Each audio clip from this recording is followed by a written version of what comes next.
Hey friends, before we dive into tonight's story, did you know that nearly 80% of the people who watch these videos aren't subscribed?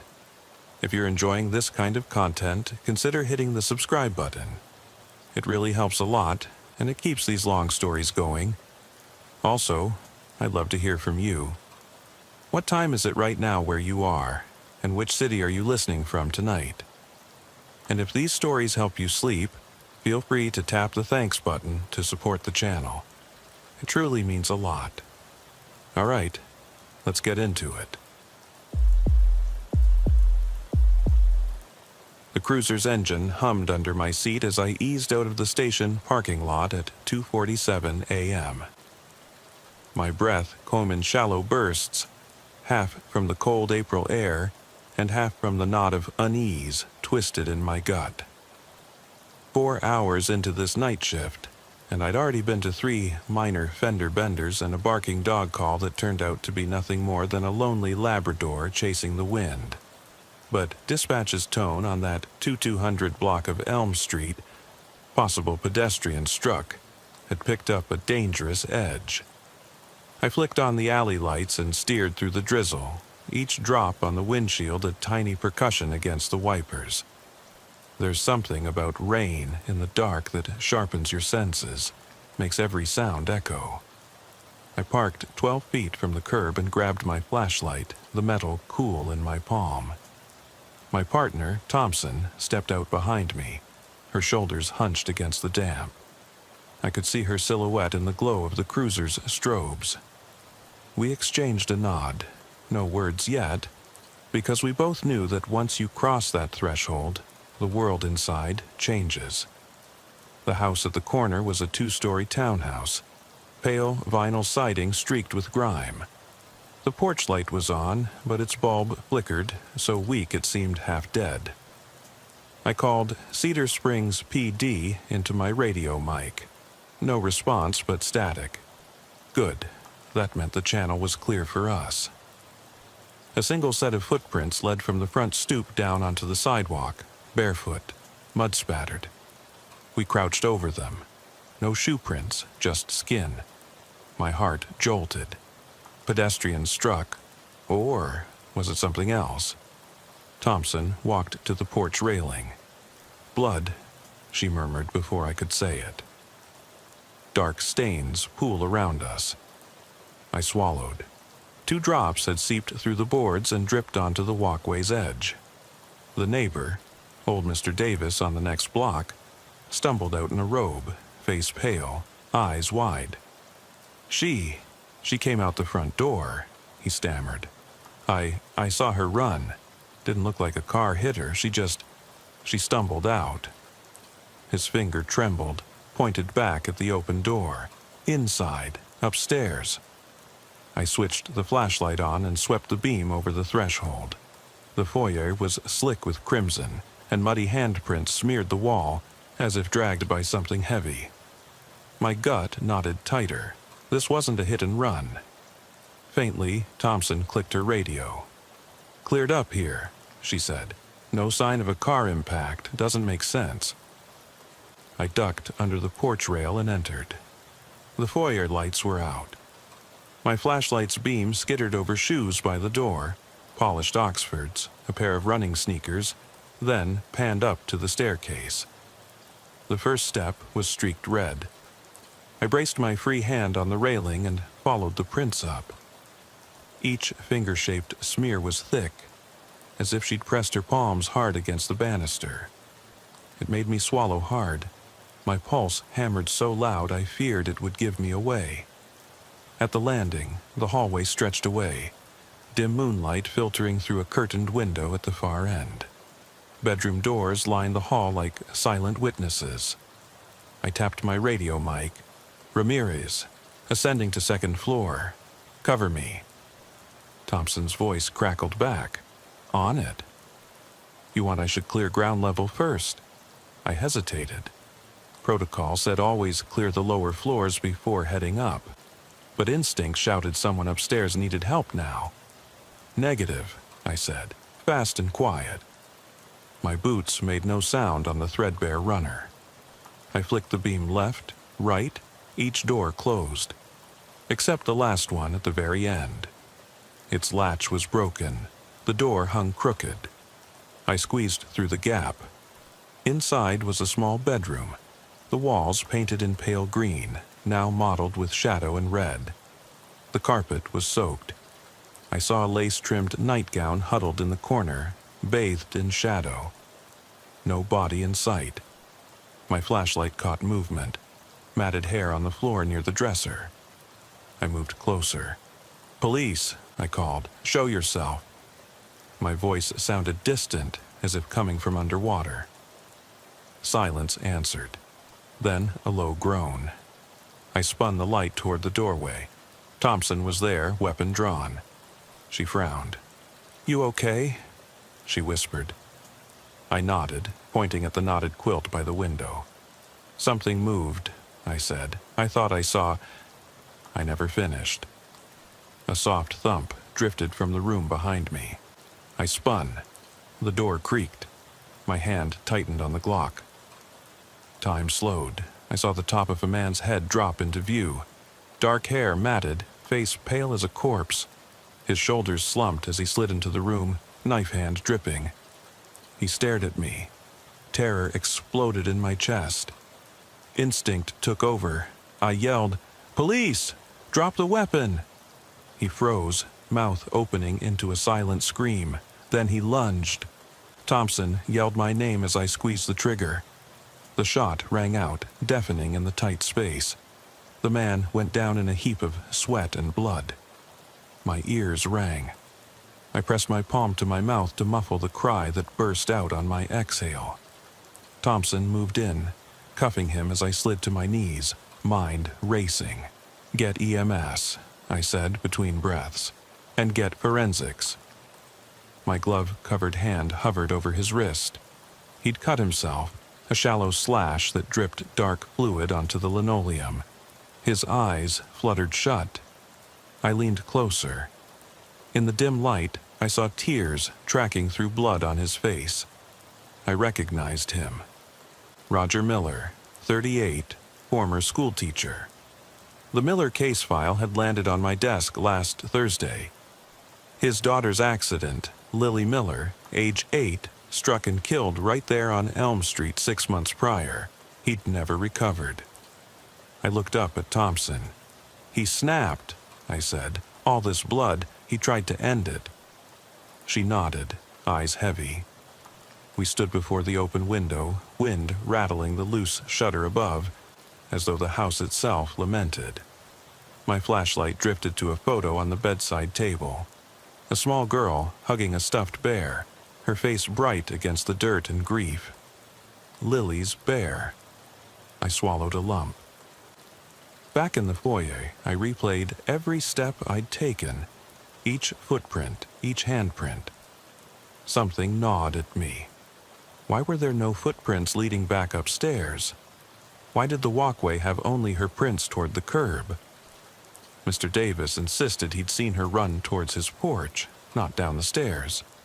Had his mind played tricks? Or was there something I'd missed? Dispatch finally answered. All units, suspect in custody, victim pronounced deceased. I closed my eyes. The word victim felt hollow. Lily. Mr. Miller, that night on the stairs. My radio crackled again. "Ramirez, we need a statement at the station," the lieutenant's voice said. My partner squeezed my shoulder. "Let's finish our report," she said. But as I climbed back into my cruiser, every shadow on Maple Avenue seemed alive, whispering questions I couldn't yet answer. I sat behind the wheel a long moment, the city lights blurred through misty windows. Somewhere inside, I heard her breathing, soft, raspy, like a child's lullaby gone wrong. I shut my eyes, and for a second, I swear, I felt a small hand brush mine on the dashboard. Then the engine cut, and silence swelled. My pulse slowed just enough to remind me, this is real, and tomorrow I'll have to go through it all again. But tonight, the questions were the only company I had. The sun was just rising over Cedar Springs when I finally crawled out of bed, mind feeling heavier than my 38-pound vest. Every muscle ached from yesterday's climb up that staircase, but it was the questions that had me limp. Footprints without return prints, handprints dragged upward, and Mr. Davis's trembling denial of a car ever having struck her. I forced myself into the morning routine. Cold shower, lukewarm coffee, uniform pressed and ready, and slipped into my cruiser before the station buzzed alive. By 7:15 a.m. I was back on Elm Street, the townhouse now cordoned off with yellow tape and forensics vans parked like sentinels. The early light turned the vinyl siding a dull gray. The porch looked mundane in daylight, its horrors masked. I ducked under the tape and met Agent Cole from the sheriff's office. Tall, precise, his eyes already scanning every inch. "She's gone," I said, nodding toward the curb where Lily Miller had collapsed. No body this time, just the outline chalked on the pavement and a single strip of dried blood. Cole traced it with a gloved fingertip. Victim removed, coroners cleared out early, but they found something odd in her clothes. He flipped a small evidence bag across to me. Inside, a single rose petal pressed like a grim bookmark. I frowned. She wasn't carrying flowers. Precisely. He pocketed it. Autopsy confirmed 2 gunshot wounds.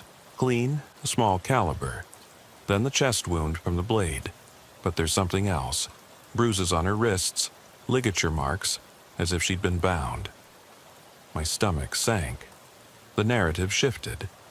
It wasn't a fleeting burst of rage. It was organized, methodical. Someone had held her, forced her upstairs, stabbed and shot her in cold blood, then shoved her down those stairs. Why? Who? Cole led me inside. The stairs were now draped in a translucent tarp, each step numbered. My flashlight beam was useless in daylight. Overhead, fluorescence glowed sterile. Still, the smell lingered. Coppery tang of dried blood, stale fear. I knelt at step 6 where the biggest smudge of crimson lay and traced the pattern with my gloved finger. "She couldn't have fallen here," I murmured. "These handprints are backward. She was dragged up, blood first." He exhaled. "Chain of custody says she ran down, but this says otherwise." I rose, head spinning. "We need statements. Neighbors, friends, anyone." Over the next 2 hours, I knocked on every door within a 2-block radius. Some residents were shaking, others angry at the disruption. Mr. Davis, the one who'd pointed out the window, insisted again he saw her stumble past his porch. When I asked for an exact timeline, his brow furrowed. I heard her cry out from inside, then footsteps. I thought it was her husband calling. Then she burst through the door. His voice wavered. But the car I thought I heard never came. I jotted notes. No car, no witnesses to a vehicle. Footprints leading outward but none inward. Something didn't add up. By noon, I'd returned to the station and sat across from Roger Miller in the interrogation room. He looked hollow, slumped in his chair, dark circles under his eyes. His suit was rumpled, tie askew. On the table sat that photo of Lily with her bear. I placed it before him. "Mr. Miller, tell me your timeline again." He nodded, hands trembling. "She was playing in the front yard. I was inside. I heard a gunshot. I ran to the window but saw nothing. I grabbed my daughter's hand, tried to pull her back, and then I felt a blow to my shoulder." His voice cracked. "I thought it was me. When I turned, I saw blood everywhere." He pressed his forehead into his palms. "I don't remember running up those stairs. I don't remember shooting her." His eyes met mine, frantic. I loved her so much, I would never hurt her. I leaned back. "The evidence shows otherwise. Bruises on your wife's wrists, 2 bullet wounds, knife marks, then you slit your own wrist." I paused. "Mr. Miller, did someone force you to do it? Did you lose control? He stared at the wall. Number I don't know. The afternoon bled into evening with forensics sorting fibers and prints, while detectives combed through phone logs and bank records. By 7 p.m., I returned to the townhouse alone. The air was cooler now. Cicadas thrummed in the hedges. I stood at the curb and stared up at the porch. A single rose lay near the crime scene outline, fresh, dewy. I flicked on my flashlight from my belt and swept the beam over the stairs. The tarp had been removed. I could see the varnish chipped at the edge of each tread. I stepped onto the first stair and pressed my fingertip to the wood. Dust coated my glove. Somewhere above, the wind rattled a loose window. I climbed slowly, flashlight carving arcs. At step 14, the one just below the landing, I spotted a splinter in the wood with a tiny pool of dried sap. On the riser, embedded in the grain, was a single thread, a strand of black fabric, slightly elastic. I plucked it with forceps. Unknown origin, I whispered to the night. At the top, I pressed my palm to the wall beside the master bedroom door. The wallpaper was soft with age, but I felt ridges. Impressions of fingernails, narrow and deep. I crouched and wiped the corner with a swab. Lift prints, I muttered. The scent of dust and rot hit me as I turned the knob. Inside, the room was barren. Furniture moved, sheets replaced. Someone had cleaned. The bedroom was staged. I realized they'd scrubbed away any sign of struggle. If Miller did it, he returned with cleaning supplies. If someone else did it, they staged the scene to look like a husband's breakdown. A sudden creak behind me made me spin. My flashlight caught a figure in the doorway, Thompson silently leaning against the frame. "Found something?" she asked. I held up the thread. New evidence. Someone else was here. I swallowed. Either we have a frame-up or a second player. She straightened, eyes fierce. "Let's notify Cole and get warrants to search his phone records, any calls or messages before the murder, and trace where that rose came from." We left the house together, the beam of our flashlight slipping over the porch railing as though seeking notice. I climbed into the cruiser and started the engine. As we pulled away, I glanced back. For a heartbeat, I thought I saw a shadow at the top of the stairs, tall, thin, watching. I tightened my grip on the wheel. Back at the station, hours later, I crammed through data. Storm shelter logs, weather radar, cell tower pings. Lily's accident had been 6 months ago, but the storm that day had washed away evidence. The intersection was repaved 2 weeks later. Miller's phone logs showed no calls at the time of her death, but at 2:45 a.m., 2 minutes before I arrived, an encrypted message pinged his phone from an unknown number. It read only DOLL. Seconds later, a reply of "found." My pulse raced. DOLL was her nickname. Someone had been orchestrating this, and they knew exactly when I would arrive. I checked the dispatch tape. No other calls at that hour. The killer, or killers, had the station's frequency. They knew the protocols. The clock on the wall ticked past 3 a.m. I stretched. Exhaustion lancing through me, but I couldn't stop. Too many blanks, too many shadows. I grabbed my coat and headed out again. Back to Elm Street. Back to the hollow house that whispered broken lullabies. Somewhere in that dark, someone waited. And tomorrow, I would have to face them. Just outside the curb tape, I paused and watched the townhouse's windows glint in the street lamps. Thunder rumbled in the distance, a warning of the storm to come. And for the first time, I wondered whether I'd find my own shadow trailing me up those stairs. The street lamps along Elm Street flickered as I climbed out of the cruiser for the 3rd time that night.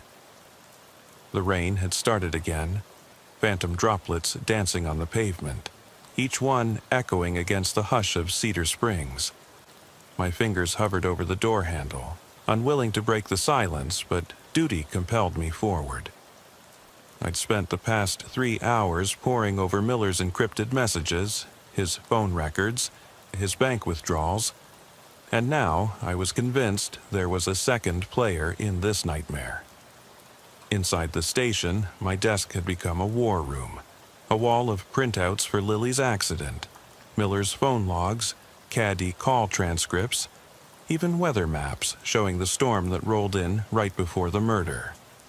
The encrypted ping, DOLL, and the reply, FOUND, had replayed in my head until I could hear them in my sleep.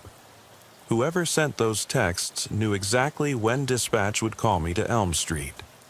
They timed the murder to coincide with my patrol pattern, banking on a standard response time so they could stage the scene. I flicked my flashlight on and stepped through the yellow crime scene tape again. The long vinyl siding of the townhouse was a dull wash of light and shadow now, the rain washing away the last stains of blood. Forensics had already cleared most of the scene, but I knew that in a house like this, nothing was ever truly erased. Gravel crunched under my boots as I crossed the yard toward the side door. That was where the maintenance hatch was, where the painters had left a ladder last spring. If someone wanted to come and go unseen, that would be the spot. My breath plumed in the flashlight beam. I approached the side door and placed my hand on the frame. No muddy prints here, just rainwater dripping through a crack in the threshold. I crouched and swept the beam under the door, saw it. A small drop of red, half dried. Evidence had to be cataloged. I radioed Thompson. "Thompson, meet me at the side entrance, possible entry point." She clicked back almost immediately. "En route. Cover me." Her boots echoed on the porch as she descended the stairs, Glock already out. We pried the door open and entered the kitchen.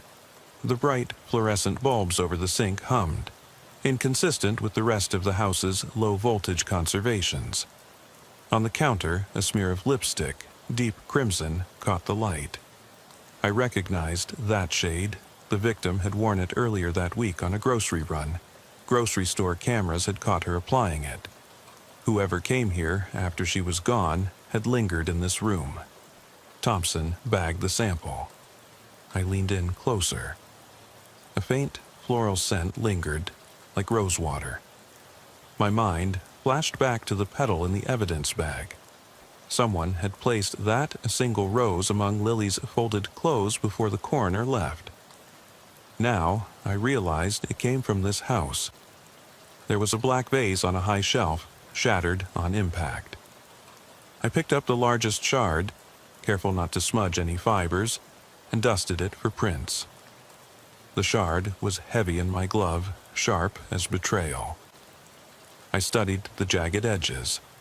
Then I heard a whisper of movement behind me, Thompson pocketing the print lift. I turned. Her face was unreadable. We both knew what this meant. Someone had staged the crime not just to look like domestic rage, but to send a message. "Let's go through the guest quarters," I said softly.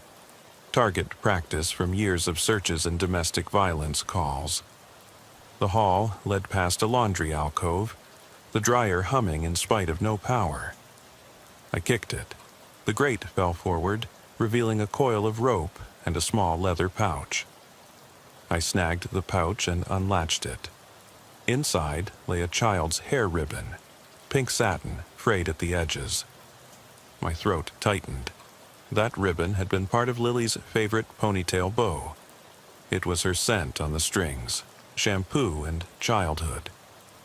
"We're no longer talking about Roger Miller alone," I said. Thompson's jaw clenched. She thumbed her radio, unit to dispatch, requesting K9 and arson to check side lot. Outside, the storm was rising. Thunder rolled like distant freight trains. We finished our sweep and tagged the rope and ribbon, labeling them Scene Item 42A and 42B. Back in the foyer, I paused at the bottom of the staircase. I'd climbed these steps twice already. First, chasing phantom bloodstains. Second, reconciling the drag marks with Miller's. The station's neon sign buzzed in the downpour, casting sickly green light across puddles that mirrored broken glass. I parked under the canopy and killed the engine. The world went eerily silent except for the rain drumming on the asphalt. I grabbed my Glock, flashlight, and radio and stepped into the storm. The air smelled of gasoline and ozone, each breath tasting like danger. Inside, the clerk stood behind the counter, eyes wide. He was a teenager, probably scared straight by his first real emergency. I flashed my badge. "Officer Ramirez, Cedar Springs, PD. Where's your manager?" He pointed shaky toward the storage door. He went to check inventory, thought he'd heard someone at the back door. I nodded. "Let's go," I said, voice calm but firm. I followed him through aisles of canned beans and neon-lit refrigerators, the tiles sticky under my boots. At the rear entrance, the door was ajar, rain sloshing inside. I pressed my flashlight beam around the corner. Footprints glistened on the floor. Wet, bare, they led down a narrow hallway toward the storeroom. My pulse spiked. This wasn't the Miller frame-up anymore. It was a trap. "Cover me," I whispered. The clerk crouched behind a stack of crates, his knuckles white on the cardboard. I eased forward, flashlight sweeping. The hallway stretched 5 paces before a door marked "Private Employees Only." I knocked twice. "Cedar Springs PD, open up." No answer. Only the rustle of rain through the vents. I twisted the knob, locked. I set my shoulder and kicked. The door gave with a splintering crack. I rushed in, gun raised. Inside was a small office with a single desk, drawers thrown open, files scattered. On the desk top sat a Polaroid of Lily, smiling in her yellow raincoat, as innocent as any child. Beneath it in black marker were 2 words, "Follow me." My radio crackled to life. Thompson's voice. "Ramirez, do you copy? We've got a 1033 at the address." That was a call for officer in distress. At the Elm Street townhouse. They'd triggered the house alarm. Someone was inside. I felt my heart in my throat. The gas station was a lure. Elm Street was where I'd find the next move. I sprinted back through the rain, adrenaline fueling my chase. My cruiser shuddered as I slammed the doors. I flipped on the siren and raced back north. As I rounded the corner, I saw Thompson's cruiser parked crooked, lights flashing. She stood in the doorway, radio raised. "They've barricaded themselves upstairs," she yelled above the storm. I leapt over the tape and joined her. "Any sign of forced entry?" I asked, scanning the porch. All doors locked, windows latched. No broken glass, no splash of blood. But the rooftop satellite dish was missing. Its mount left jagged, as if someone pried it off from below. Thompson tapped the door. There inside, I heard laughter. Her voice trembled. A child's laugh. I swallowed. Hell, not again. We exchanged a glance and breached the front door together. Inside, the hallway was dark, the scent of rainwater and mildew. No footprints on the linoleum, no handprints on the walls. Everything cleaner than the day Lily died. We swept our beams across the staircase. It looked untouched, but at each tread's edge, tiny scratches, like nails dragging, caught my light. My stomach lurched. "Upstairs," I said. We ascended, guns ready. Each step creaked under our weight. The door at the end was shut. A single pale sock lay on the threshold. I bent to pick it up, a girl's ankle sock, identical to the ones Lily wore on camera that summer. Thompson paled. "Evidence," she whispered. I knocked. "Police, show yourself." No answer. just that distant patter of rain and a soft humming. It was her voice singing, Lily lullaby, tinny, broken. The door creaked open on its own. Inside, moonlight spilled through the blackout drapes. The room was empty except for a rocking chair that swayed slowly, though there was no breeze.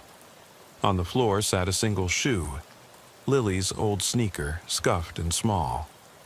In the corner, wet footprints led in a circle, then stopped mid-floor. As I swept my light upward, I saw them. 2 small handprints pressed into the dust on the wall, about 4 feet off the ground. My blood ran cold. I raised my radio. "I've got child prints. Request immediate backup." My voice shook despite my training. Then the rocking chair stopped. Silence. The air felt heavy as if watching. A whisper, barely audible. "Why did you leave me?" It came from behind. I spun, gun leveled at nothing. Thompson pointed at the window. I followed her gaze. A silhouette stood on the sill. No face, just a small figure outlined against the storm. I ran to the window and yanked the shutters open. Rain lashed in. The figure was gone. But on the glass was a message scrawled in red mist. "Find me." My radio crackled urgently. Multiple units inbound, forensics, K9. I holstered my Glock and grabbed the little sneaker. Thompson placed a hand on my shoulder. "What do we do?" she asked, voice tight. I looked up at the empty room and felt the walls close in. "We find her," I said softly, "but we do it on our terms." I swallowed. "And we don't stop until we bring her home." Lightning flashed, illuminating the cluttered room, the dust motes dancing like ghosts. In that instant, I knew this wasn't just a murder investigation anymore. It was something deeper, something that would follow me until I answered the question left scrawled on the glass. I turned toward the stairway, each step echoing with possibility and dread.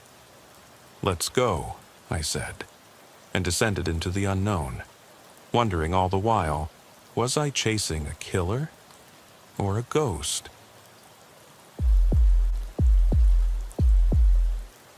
The cruiser's heater rattles in the silence as I pull onto Crestview Court Drive, engine idling beneath the street lamp's yellow halo. It's 11:47 p.m., October 29th, just 2 days before Halloween, when half the county's kids will be in costume, and all of us patrol officers will be biting our nails, wondering which prank tonight will go tragically wrong. I rubbed my gloved palms on my jacket, feeling the scratch of wool against leather. The air outside tastes of dust and decay, like autumn's corpse breathed through a rusty straw. I grip the wheel, glance at my reflection in the rearview mirror, tight jaw, eyes already heavy from 10 hours on the road. Dispatch's voice crackles. Crestview Court Apartments. Multiple calls for disturbance, possible gunshot. Unit 107, respond code 2, code 2. No lights, no siren, but sense of urgency in every breath. I flick on my radio mic. "Copy that, dispatcher, en route now." Carter 107. A bead of condensation rolls off the mic's grill. I clear my throat. The hallway outside the driver's door is buried in darkness. Only the amber glow of the entryway's lone bulb cuts a sickly swath through rot and mildew. I step out, flashlight clipped to my belt, casting a narrow beam ahead. The gravel underfoot grinds like bone against bone. My boots sink into frozen puddles, each step an echo that clicks down the narrow corridor of cars lined against the curb. There's no one else here, only the hum of refrigeration units on the apartment roofs overhead, reeking of mold and something fouler I can't name. Somewhere, a lawn sprinkler drips in reluctant rhythm. I jog toward Building C, that sagging brick relic with its cracked front stoop. The vestibule light flickers, then goes dark. I whip out my flashlight, sweep it across peeling paint and matted spiderwebs. A plastic pumpkin decoration lies shattered by the door, someone's half-hearted attempt at Halloween cheer. The door's latch is rattling. My radio buzzes with the first caller, voice shrill. He's at my door. He's covered in blood like a monster, ramming his fist through the peephole. Another call, muffled scream, then a click, as if the line cut. I press my back against the wall and slip inside, heart thudding. The air tastes stale, like sour yogurt left in the sun too long. Beneath the faint glow of a single overhead bulb, the linoleum floor bears footprints I can't quite discern. Wet smudges that vanish around the corner. I draw in a steady breath, trying to silence the tremor in my chest. "Officer Carter," I murmur into my mic. Corridor looks empty. Checking door 2. I approach the first door on the left, knuckles raised. My boot scuffs at a smear of blood on the threshold. I knock twice, firm. "Madam, this is the police. Are you all right?" No response. Only the quiet stutter of my own ragged breathing. I ease the door open with flashlight in hand. Living room strewn with overturned chairs. Phone cradle smashed on the coffee table. She must have dropped it in panic. I scan for movement. Nothing. Footsteps upstairs.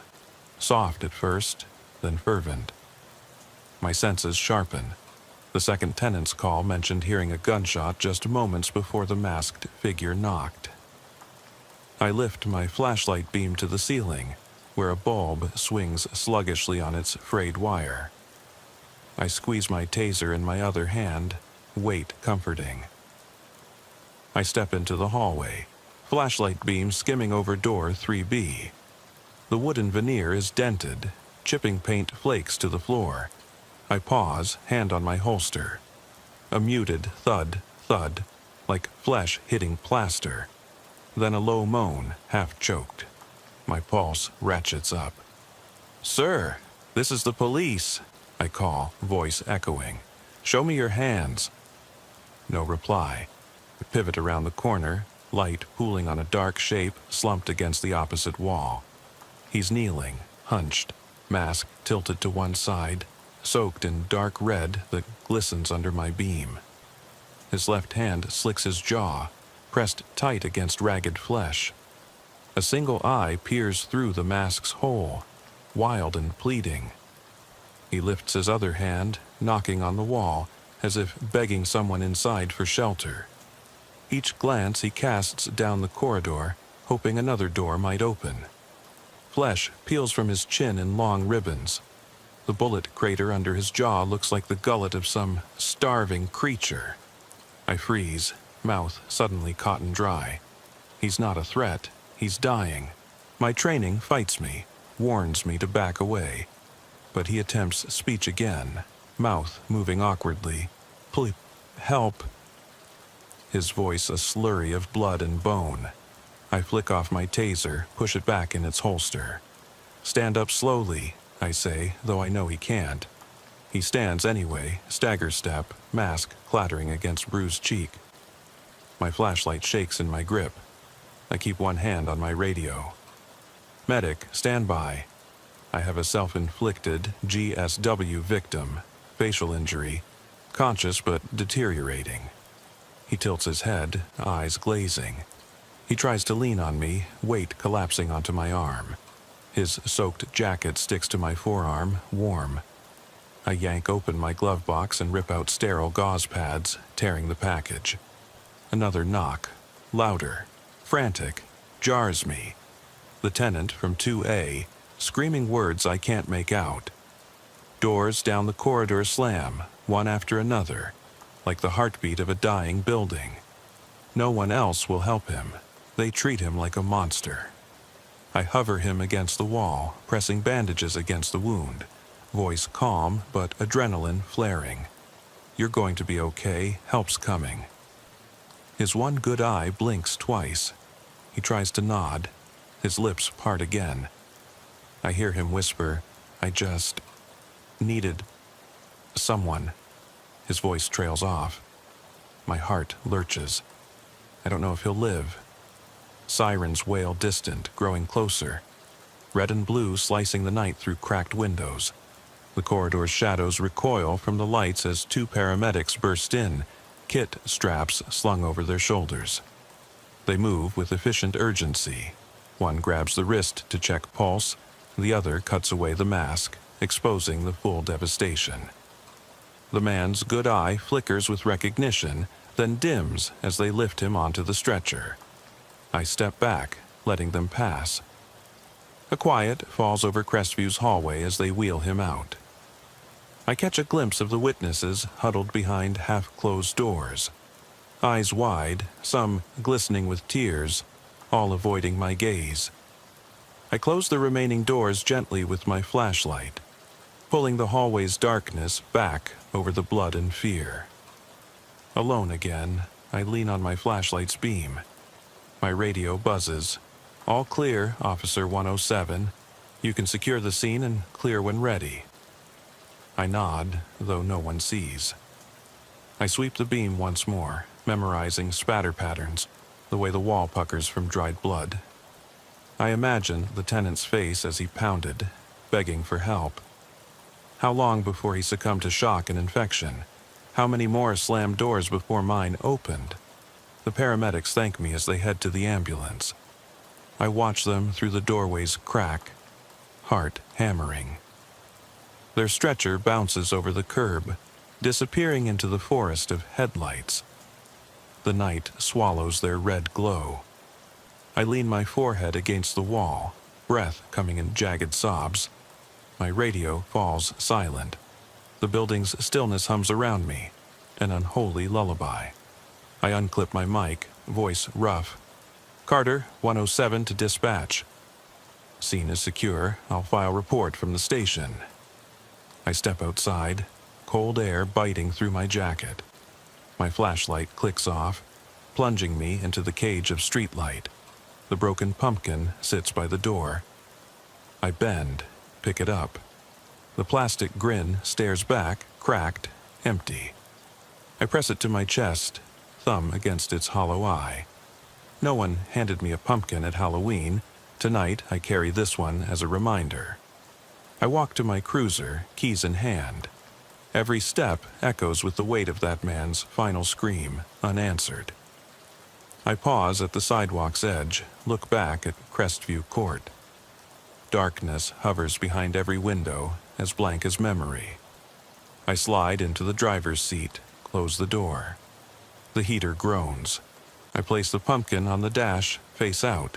Hands shaking, I reach for the wheel.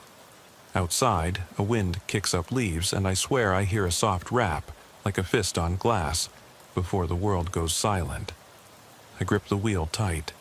Headlights disappear down the road. No headlights return.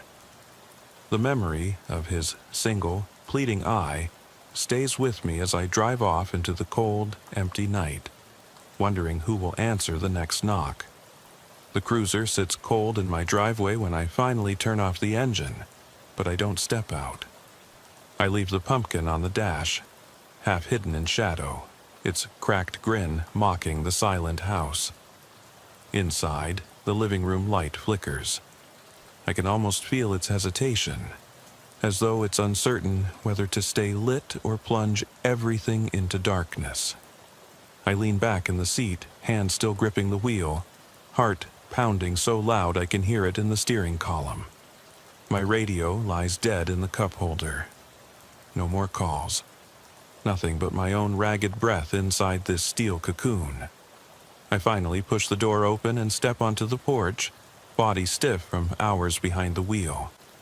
I close the door softly, careful not to disturb the house any more than it already is. Inside, coats hang by the entryway.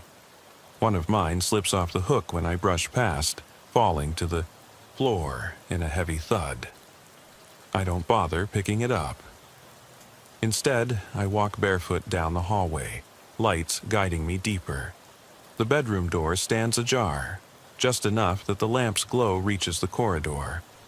I pause at the threshold, flick on the lamp, and stare at the bed where my wife is curled under blankets, her back to me. I watch the rhythm of her breathing for a long moment, as if she's proof the world still makes sense. I step inside, shed my jacket, let it fall to the floor next to my patrol boots. She stirs, murmurs something indistinct, then wanders back into sleep. I leave the lamp on and sit on the edge of the bed, head in my hands. My knuckles press into my scalp, and I can taste blood in my mouth, the stale tang of fear and adrenaline.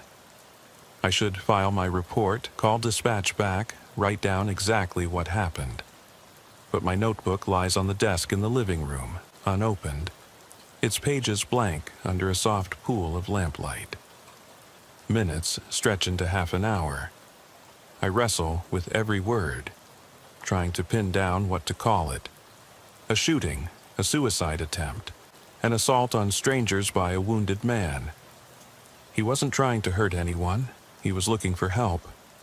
I think of the blood-slick mask, how he reached through its hollow grin, panic in his one eye as he begged for someone, anyone, to answer the door. I feel torn, relieved he didn't bleed out in that hallway, and ashamed that so many slammed their doors in his face. I climb off the bed and head to the desk. My boots stay where I dropped them. I pull the notebook toward me and crack it open on the first page. My pen hovers, nib trembling, as I write, Crestview Court Apartment. C. Welfare check turned GSW suicide attempt. Subject covered in his own blood. Requesting follow-up homicide investigator due to possible target. Subject may have been shot by self or another. Witnesses unavailable. Doors slammed. I pause. Witnesses unavailable sounds as if people simply walked away. But they slammed doors. They watched him bleed, but did nothing. I stop writing, close the notebook. Every word feels like a betrayal of his trust. He might be alive tonight because I came, because I saw the man instead of the monster. But I didn't see him soon enough. I could still smell his fear on my gloves, like burnt rubber mixed with iron. I stand, walk back to the hall. My wife's breathing is soft, rhythmic, unbroken. I envy her peace. I leave the lamp on again and slide under the covers, body rigid, staring at the ceiling. My phone vibrates on the nightstand. I ignore it. 10 minutes later, it buzzes again. Carter. Dispatch. I hit decline. Then another call. 911 call. Possible disturbance. Carter, you awake? I stare at the screen. It stops ringing. I close my eyes against the night of my mind, but sleep eludes me. At 3:06 a.m., I finally drift into a shallow doze, only to be jolted awake by the sound of breaking glass. My heart leaps into my throat. I bolt upright, sweat slick under my uniform shirt. The lamp is still on. I listen. Silence, except for the hum of the refrigerator downstairs, its fluorescent bulb flickering in time with my pulse. I slide out of bed, pad down the hall toward the living room. The front window's broken, a jagged hole in the glass, shards littering the floor. A faint breeze stirs the curtains. Leaves swirl around the porch light outside. I flick on the overhead, flood the room with light. The television is on, static hissing. The remote lies on the coffee table. Only the window is disturbed. No footprints on the hardwood. No sign of forced entry elsewhere. No footprints tracking in blood. But the pumpkin is gone. I should call precinct. I should call SWAT. But something drains the words from my mouth. I stare at the hole in the glass until the static on TV tears my attention away. There, in the flicker of snowstorm snow, he appears. For a second, I see him in the static field. Ragged coat, mask pressed to his face, one haggard eye looking directly into my television set. His form dissolves between picture frames, then vanishes. The static hums, and I feel that same primal shock of cold panic.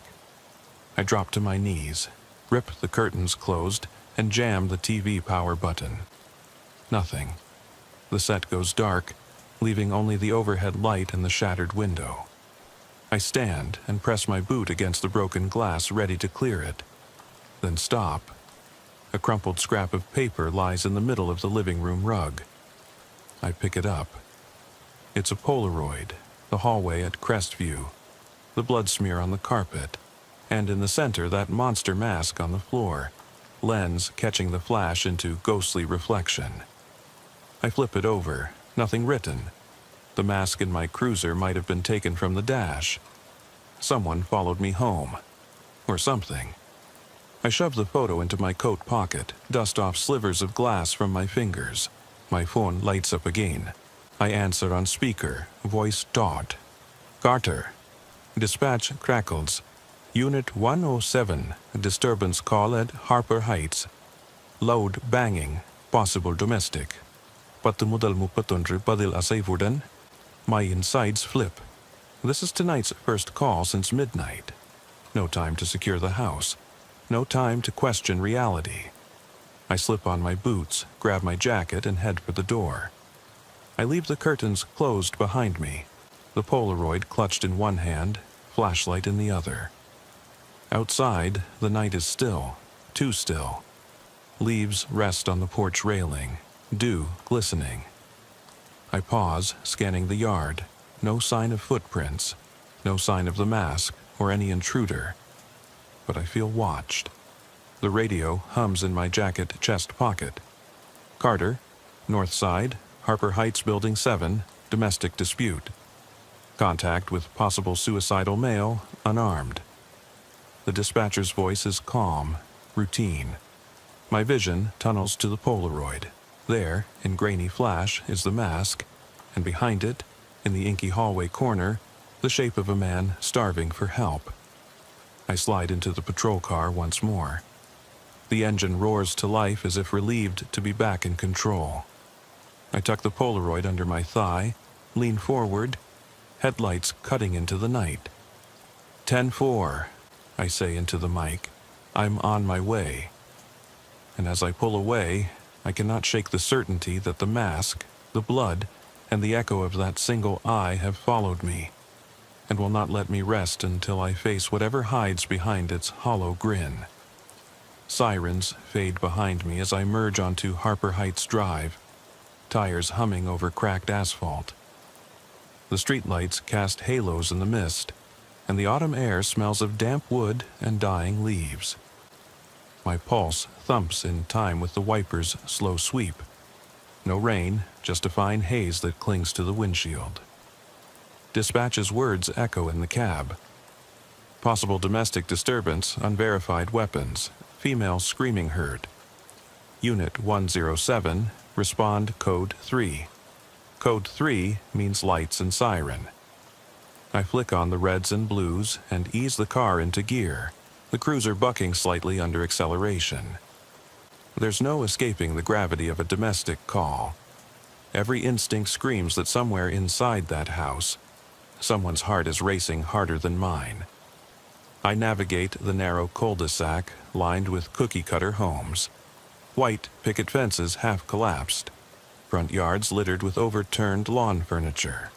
A single porch light flickers on 23 Harper Heights. The house's siding is streaked with grime. Window blinds hang crooked. From inside comes a low, ragged sob, and the unmistakable clink of something metal. Maybe a pan dropped onto tile. I kill the siren just before I pull up to the curb and kill the engine, so only the cruiser's idle hum remains. My radio crackles. Unit 107 arrived. Proceed with caution. I grab my flashlight, taser at my side, and holstered pistol in my other hand, then step onto the leaf-strewn walkway. Each step announces itself with a soft crunch. The front door stands ajar, gap wide enough for a shadow to slide between frame and threshold. I pause, listening. The sobbing rises to a gasp, then an abrupt silence. I clear my throat, voice low and steady. Police! Please, sir or ma'am, if anyone's inside, step to the door with your hands visible. No reply. I slip inside, flashlight beam sewing a line of white through the gloom. The entryway's wallpaper peels in strips, curling like dead skin.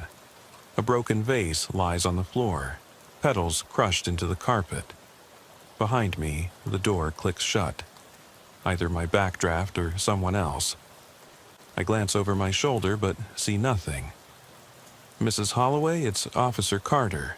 Are you okay?" I sweep the beam along the staircase. No motion. The living room is dark, the only illumination coming from a flickering television in the corner. Static hisses across the screen. Furniture is scattered, couch cushions ripped open, stuffing splayed like cotton spiderwebs. A coffee table is overturned, mugs shattered. I step lightly around a pool of dark liquid, bending to examine. Mud or something darker? My pulse hammers. I stand, drawing closer to the TV. The screen shifts to a paused home video. A young girl's birthday party, balloons and cake, laughter frozen mid-frame on their lips. Behind me, a soft footstep. I spin, pistol and flashlight rising in a practiced arc. Beam catching a figure at the hallway's end. A woman, mid-30s, bruised cheek already starting to swell, tear tracks still wet, leans against the wall, eyes wide as moths trapped in glass. Her blouse is torn at the shoulder, one sleeve missing. She stares at me, mouth slightly open as if to plead, but no sound comes. I lower my pistol but keep the beam fixed on her. "Ma'am, can you hear me? Are you hurt?" She blinks slowly, head tipping forward with exhaustion. She swallows, voice a rasp. He's upstairs." Behind her, the hallway stretches away, carpet mottled with footprints. Some bare, some in socked feet, some dragging. The stairs are carpeted, each step threadbare at the edges. I gesture for her to take a seat on the couch, then move toward the stairs. "Stay here. I'll be right back." She nods once, then slumps, pressing her palms to her mouth as quiet sobs escape. I ascend the staircase 2 steps at a time, light beam jostling across cracked plaster. At the top, the hallway branches left and right, each end swallowed in darkness. A door at the far end stands slightly open, warm light spilling through. I'm halfway across when I hear it, a metallic scrape, like a blade dragged against tile. My breath catches. I raise my taser in one hand, bullet belt pressing into my hips. Reaching the door, I pause, heart echoing dully in my ears. Through the gap, I see a figure crouched on the floor, back to me, blood pooling beneath. "Sir, come out with your hands up," I call. No movement. I press the flashlight beam through the opening, revealing a man in a wrinkled shirt, hands red, cradling something small and still. He sits beside a child's crib, head bowed. The mask is nowhere in sight. I step forward, weight shifting, light flicking over the man's posture. Shoulders hunched, head shaking side to side, as if murmuring to himself. He's not aware of me yet, lost in his private horror. I clear my throat. "Sir, police, let me see your hands." He jerks upright, spinning around. In his arms is the body of an infant, wrapped in a blood-soaked blanket. The child isn't crying, eyes closed, unmoving. The man's eyes, wide with terror, lock onto mine. His mouth works, but no sound emerges. He lifts a hand, and I see a small kitchen knife trembling between his fingers, blood smeared across the blade. My pulse spikes. This is no simple domestic disturbance, it's a nightmare made of flesh. "Drop the knife," I say, voice cold and firm. He raises the child closer, tucking the knife against his chest. Tears shimmer in his eyes and he croaks, voice raw. She wouldn't stop crying. His lip trembles. He raises his free hand, palm out like a plea. "Help me." Adrenaline surges. I tuck my pistol again, reach for my cuff keys. "Set the baby down," I order. He stumbles as if trying to move. The infant wriggles once, then goes still again. Every second stretches. Behind me, a soft creak. The hallway door at the top of the stairs closes. The woman on the couch screams, her cry cutting through wood and plaster. My head whips around. Down the hall, a tall silhouette blocks the light at the threshold of a dark room. He stands perfectly still, mask pressed to face, blood glistening on its twisted grin. In his hand, I suddenly see the Polaroid, my own photo, held between two long fingers. My heart surges, blood pounding in my temples. The father in front of me drops the infant onto the floor, the cloth thudding soft against the carpet. He lunges, dropping the knife with a clang, and presses his hands against his face, as if erasing the horror he's done. The crib's mobile swings gently, the soft tinkle of plastic shapes mocking the silence. The child lies motionless. I spin, flashlight slicing toward the masked figure. He doesn't move. I raise my voice. "Get out here, police!" There's no reply. My radio crackles faintly, static. Dispatch trying to reach me. I holster my taser, draw my pistol again, finger resting on the trigger. Time fractures. The man on the floor shakes, weeping. The child lies still. The masked silhouette stands framed in darkness, holding that photo. I take a step backward, tripping over the ladder to the attic hatch that leans against the wall. The hatch topples, clattering open to reveal a black crawl space above, breathing colder than the October night. The masked figure's head tilts. Then he takes one deliberate step forward, Polaroid extended toward me as if offering a twisted invitation. My voice cracks. "Who are you? What do you want?" Silence. The man on the floor sobs. "She's dead. You have to." He collapses, body sagging. I lower my pistol but keep my finger ready. I inch toward the masked stranger. Flashlight beam dances across the Polaroid once more. It's the same photo, yet now I see more. Behind the mask, at the far left edge, stands the silhouette of another body, half hidden in shadow. My breath hitches. I look at the father, at the limp child, and back to the photo. The masked man's grip tightens and he lifts the photo higher. I shout, "Put it down! Step away!" My voice echoes in the small room full of splintered toys and abandoned hope. He steps forward again, unwinding a low chuckle that rumbles through the hallway, a sound not quite human. A wind rushes through the open attic hatch, swirling through the room, tugging at my uniform. The father groans on the floor, and the child's blanket rustles. Just a breath. I risk one more step, pointing the flashlight at the attic opening. "Get out of my house!" I shout. The attic yawns wider, pitch black. The figure in the hatch seems deeper, endless. The masked man in the doorway pauses, head cocked. The Polaroid flutters as though caught in a current of cold air. Suddenly, the child stirs. One small hand twitches. I lunge forward, kicking the crumpled blanket away, heart slamming against ribs. The father scrambles to his knees, reaching for the baby with shaking arms. The masked man. No, that wasn't a man. He tilts his head, mask cracking like a smile, and steps slowly back into the attic, the hatch slamming shut behind him with a sickening finality. Darkness floods the room. The mobile's gentle tinkle is the only sound. I drop to my knees beside the crib, lifting the child to my chest. The father collapses beside me, hands on my shoulder, sobbing. Outside, blue and red lights flash on the windows as backup arrives at last. I cradle the infant, rocking gently, whispering what I hope are words of comfort. The storm outside subsides to silence, but inside, the echo of that mask and the vacant grin linger like smoke. I glance at the attic hatch.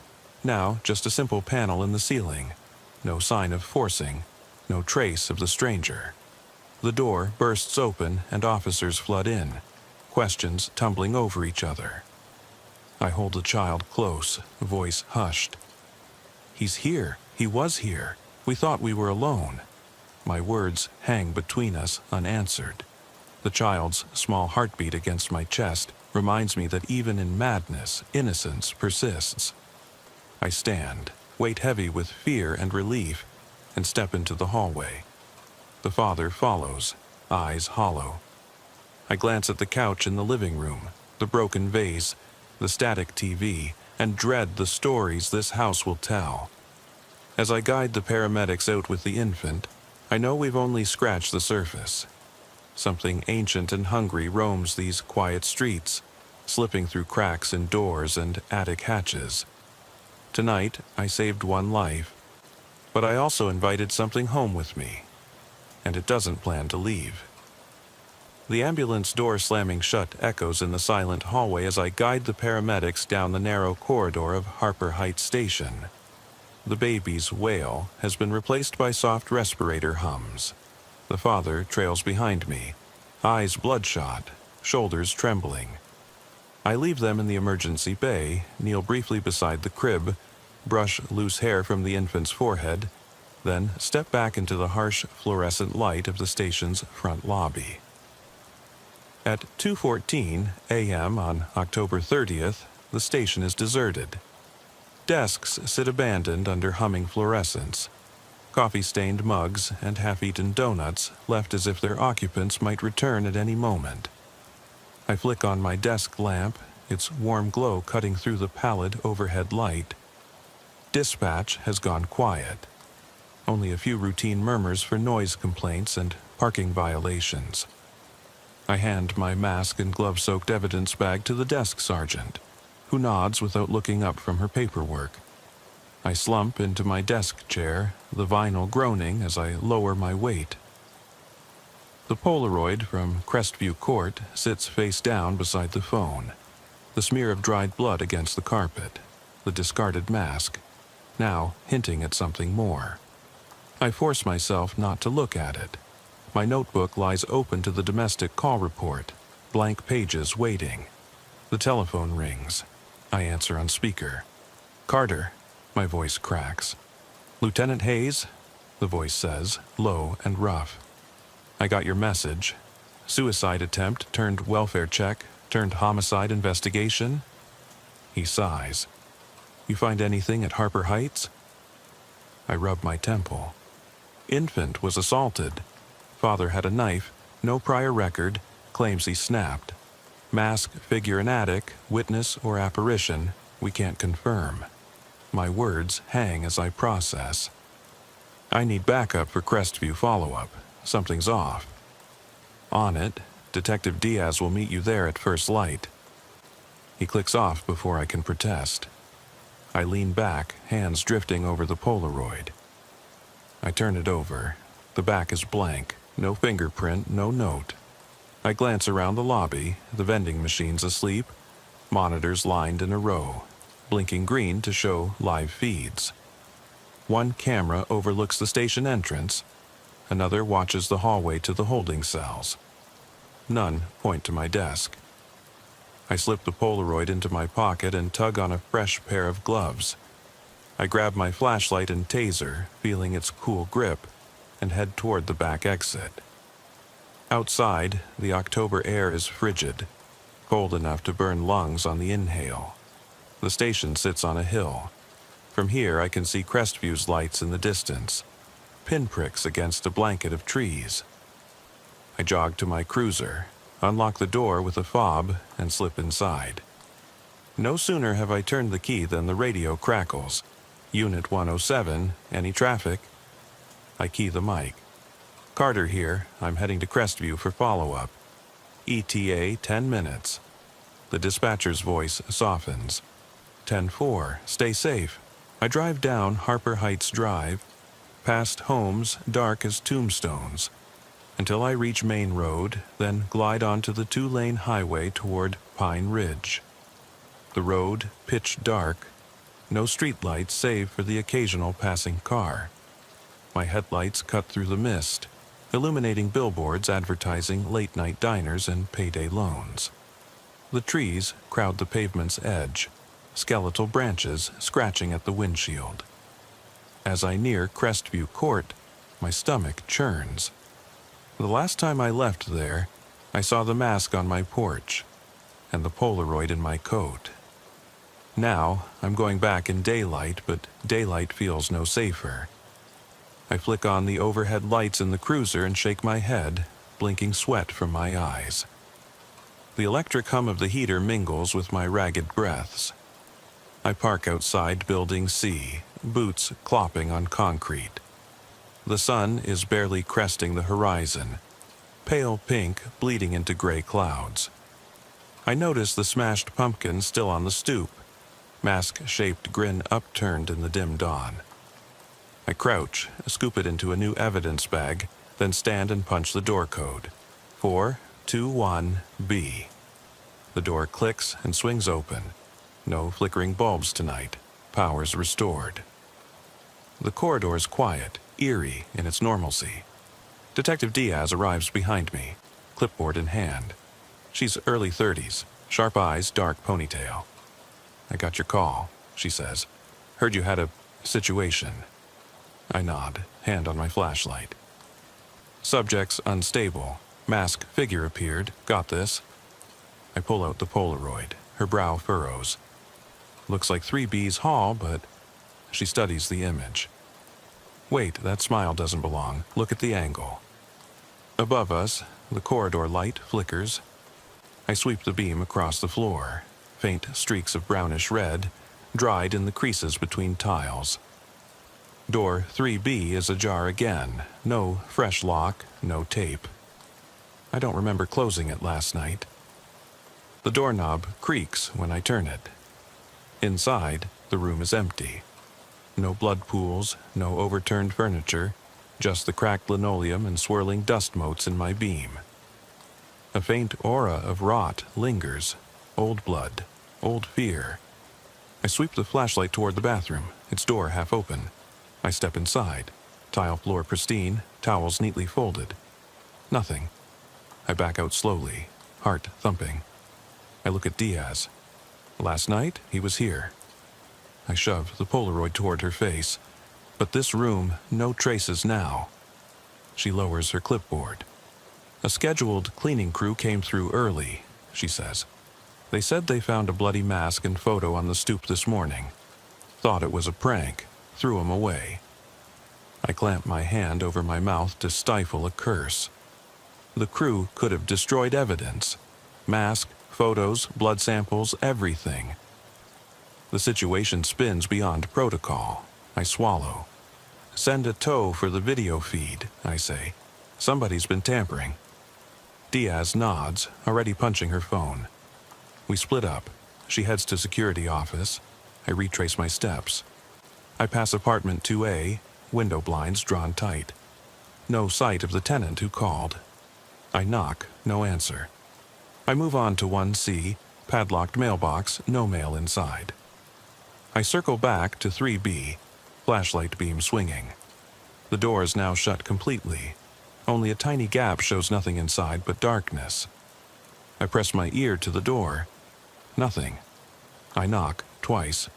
The door swings open under my hand, unchecked. Inside, I shine the light along the walls. Half the wallpaper is peeled away. Beneath it, scratch marks gouged into the plaster, long, ragged lines. One forms a shape. A crudely carved circle with spindles radiating out. A crude sun. A wheel. My stomach twists. The hair on my arms stands on end. Something about those scratches feels purposeful. I reach for the drywall, press my glove to the grooves. The plaster is rough, caked with dust, as if scraped recently. I drop to my knees and root around on the floor. Dust-covered bits of plaster and paint, not cleaned away, no blood, nothing except the gouges. I straighten and shout, "Diaz!" She appears in the doorway, breathless. "I got the footage," she says. Cameras show a silhouette, no features but tall, thin, entering 3B at 3:03 a.m., then it vanishes. She punches her tablet. No record of anyone leaving. I swallow hard. Meaning? She shrugs.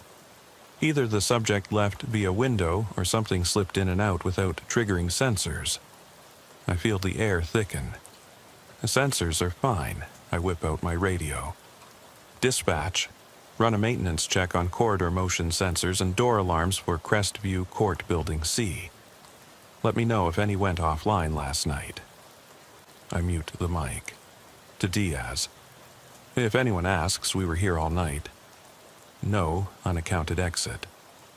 She gives me a tight nod. What about the carvings? I shine my light again, circling the scratches. They weren't here last night, I say. Must have been done early this morning. Why carve a symbol? Diaz crouches to photograph the markings. I glance around, uneasy. The corridor's length stretches out past me, emptier than before. A single-floor tile at the far end is loose, its corner lifted like a page turned. I note it in my mind. The floor's never consistent. A maintenance crew did a partial repair months back, but I recall the tile being flush. Lead the way, I tell Diaz. We head down the hall, flashlight sweeping the ground. At the stairwell, the door is locked, deadbolt engaged. I unlock it, push inside. Light from the stairwell's window casts a pale rectangle on the floor. I step in, heart pounding as each stair creaks beneath me. The mask was last seen here, in the attic above the apartments. Did the silhouette return? Did the mask vanish only to reappear on my porch? My breath puffs in the cold air as I reach the top landing. The attic hatch, now sealed with a metal plate and screws, looms above. It's been bolted from below, but in the footage the hatch is ajar, swinging like a breath. I snap on gloves, pull out my multi-tool, and begin removing screws. Diaz leans back, shining her taser-mounted light up, paint flaking onto her hair. The final screw pops free. I lower the hatch carefully and push it upward. A thin shaft of dawn light splits the dusty air. The attic is a crawl space, low beams, insulation sagging. I squeeze through, crawling on hands and knees, my flashlight grazing discarded cardboard boxes, clumps of rodent droppings, torn insulation. The smell is nauseating, old decay and new fear.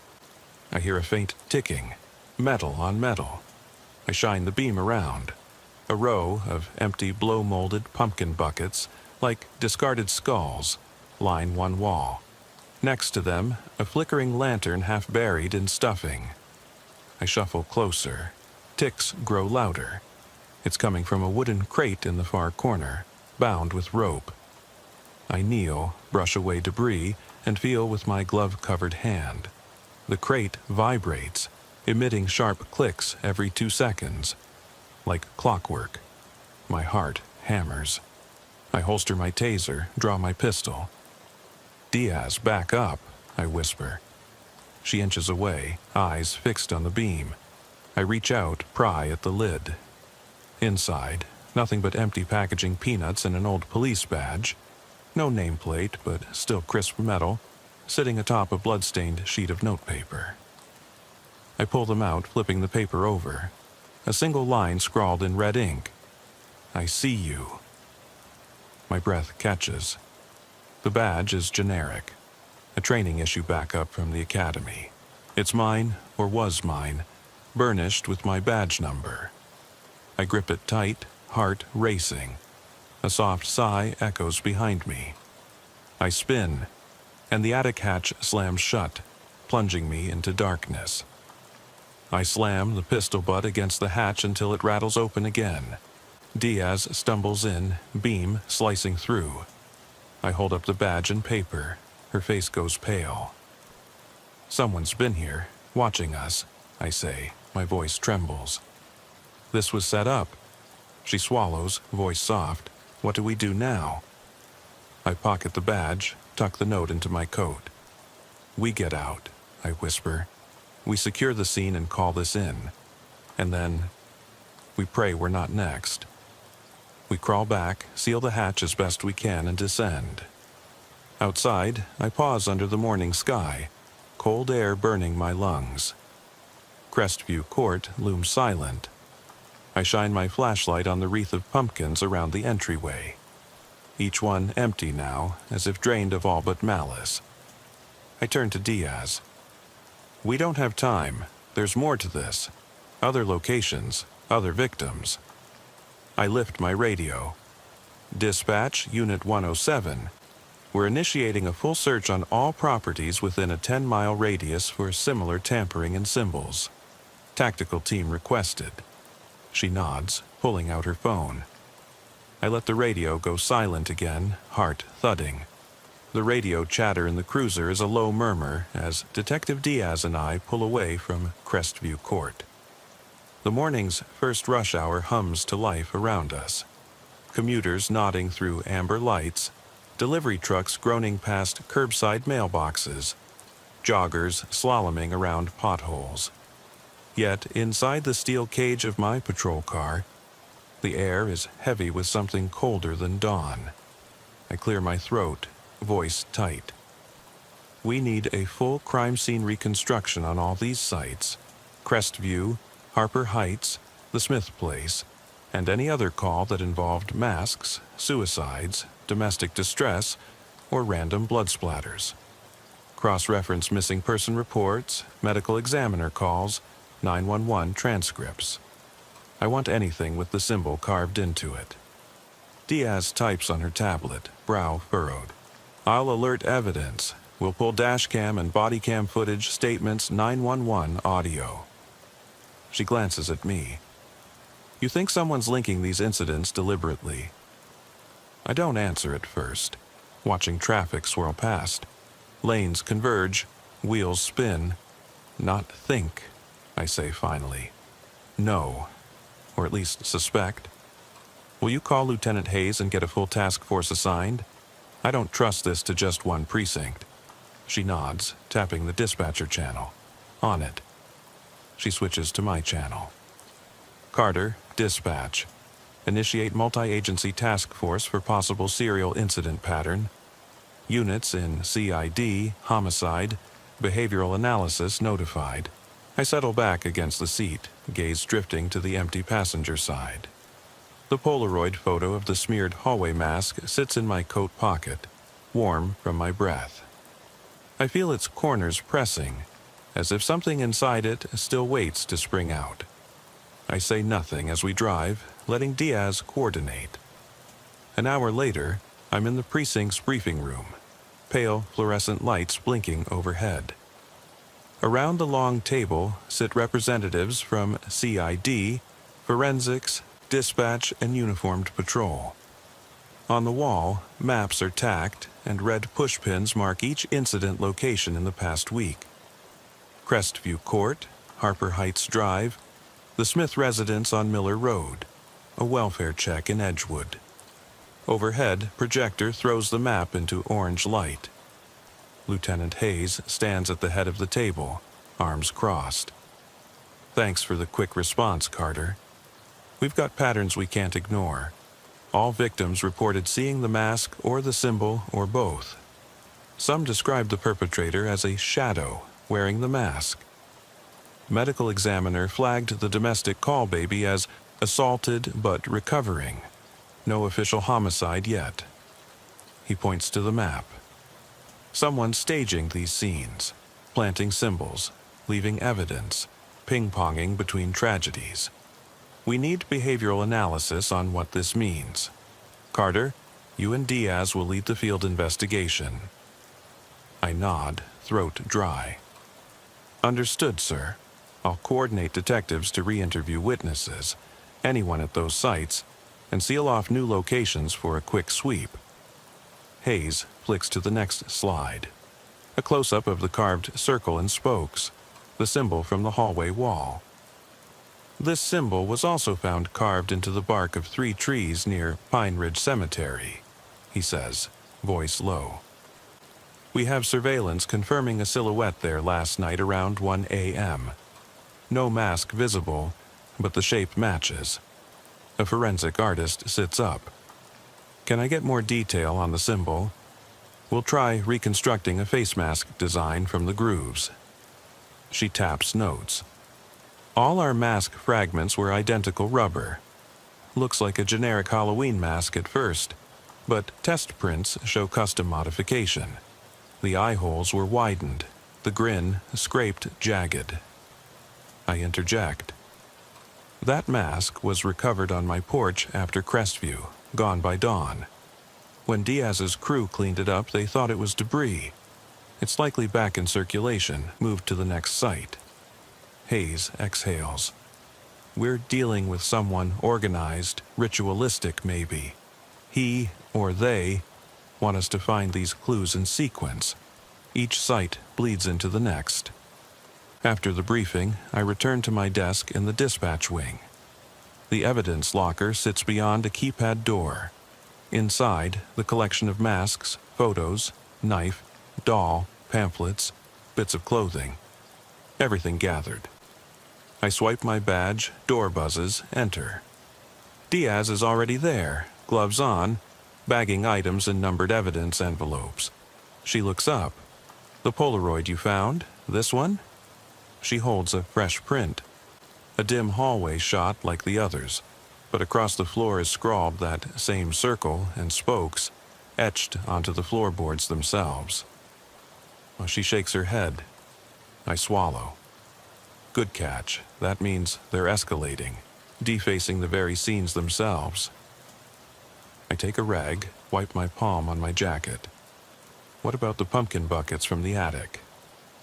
Diaz lays out 2 plastic jack-o'-lanterns, cracked at the base, each bearing shallow cuts matching the symbol. They're in pairs now.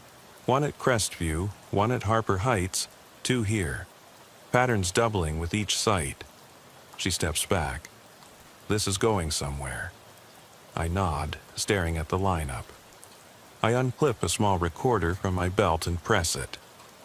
Officer Carter, statement. Evidence from 4 sites shows increasing symbolism and propagation.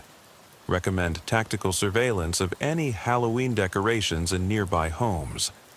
Next target likely to involve both mask and symbol, perhaps with a focus on a 3rd level, something vertical, like an attic, chimney, or rooftop. Diaz thumbs the recorder off. Agreed. Let's focus on holiday decorations. People decorate porches, yards, rooftops. Something about that stack of pumpkin buckets in the attic. They left them there intentionally. We need to watch. I rub my eyes. The day stretches like a long exhaust pipe. Hours later, Uniform Patrol calls me.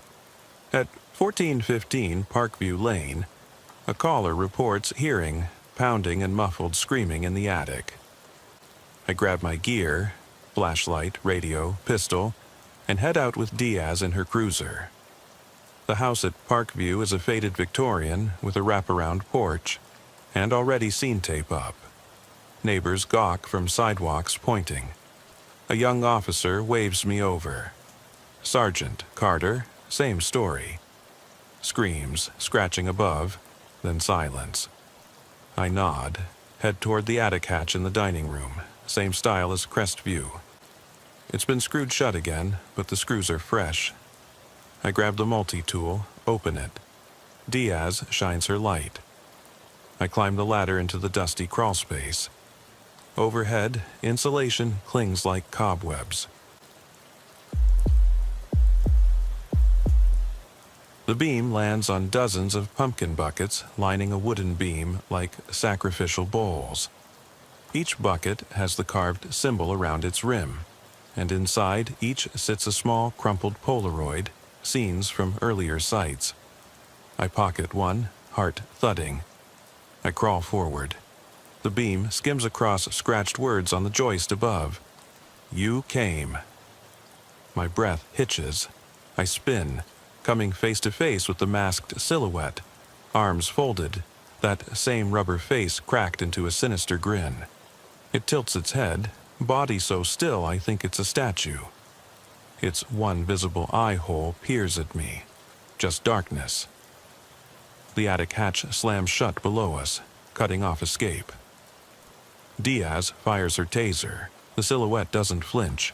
The beam slickers across its chest. No sign of clothing, just mask and shadow. A tiny voice crackles on my radio, dispatching other units for backup.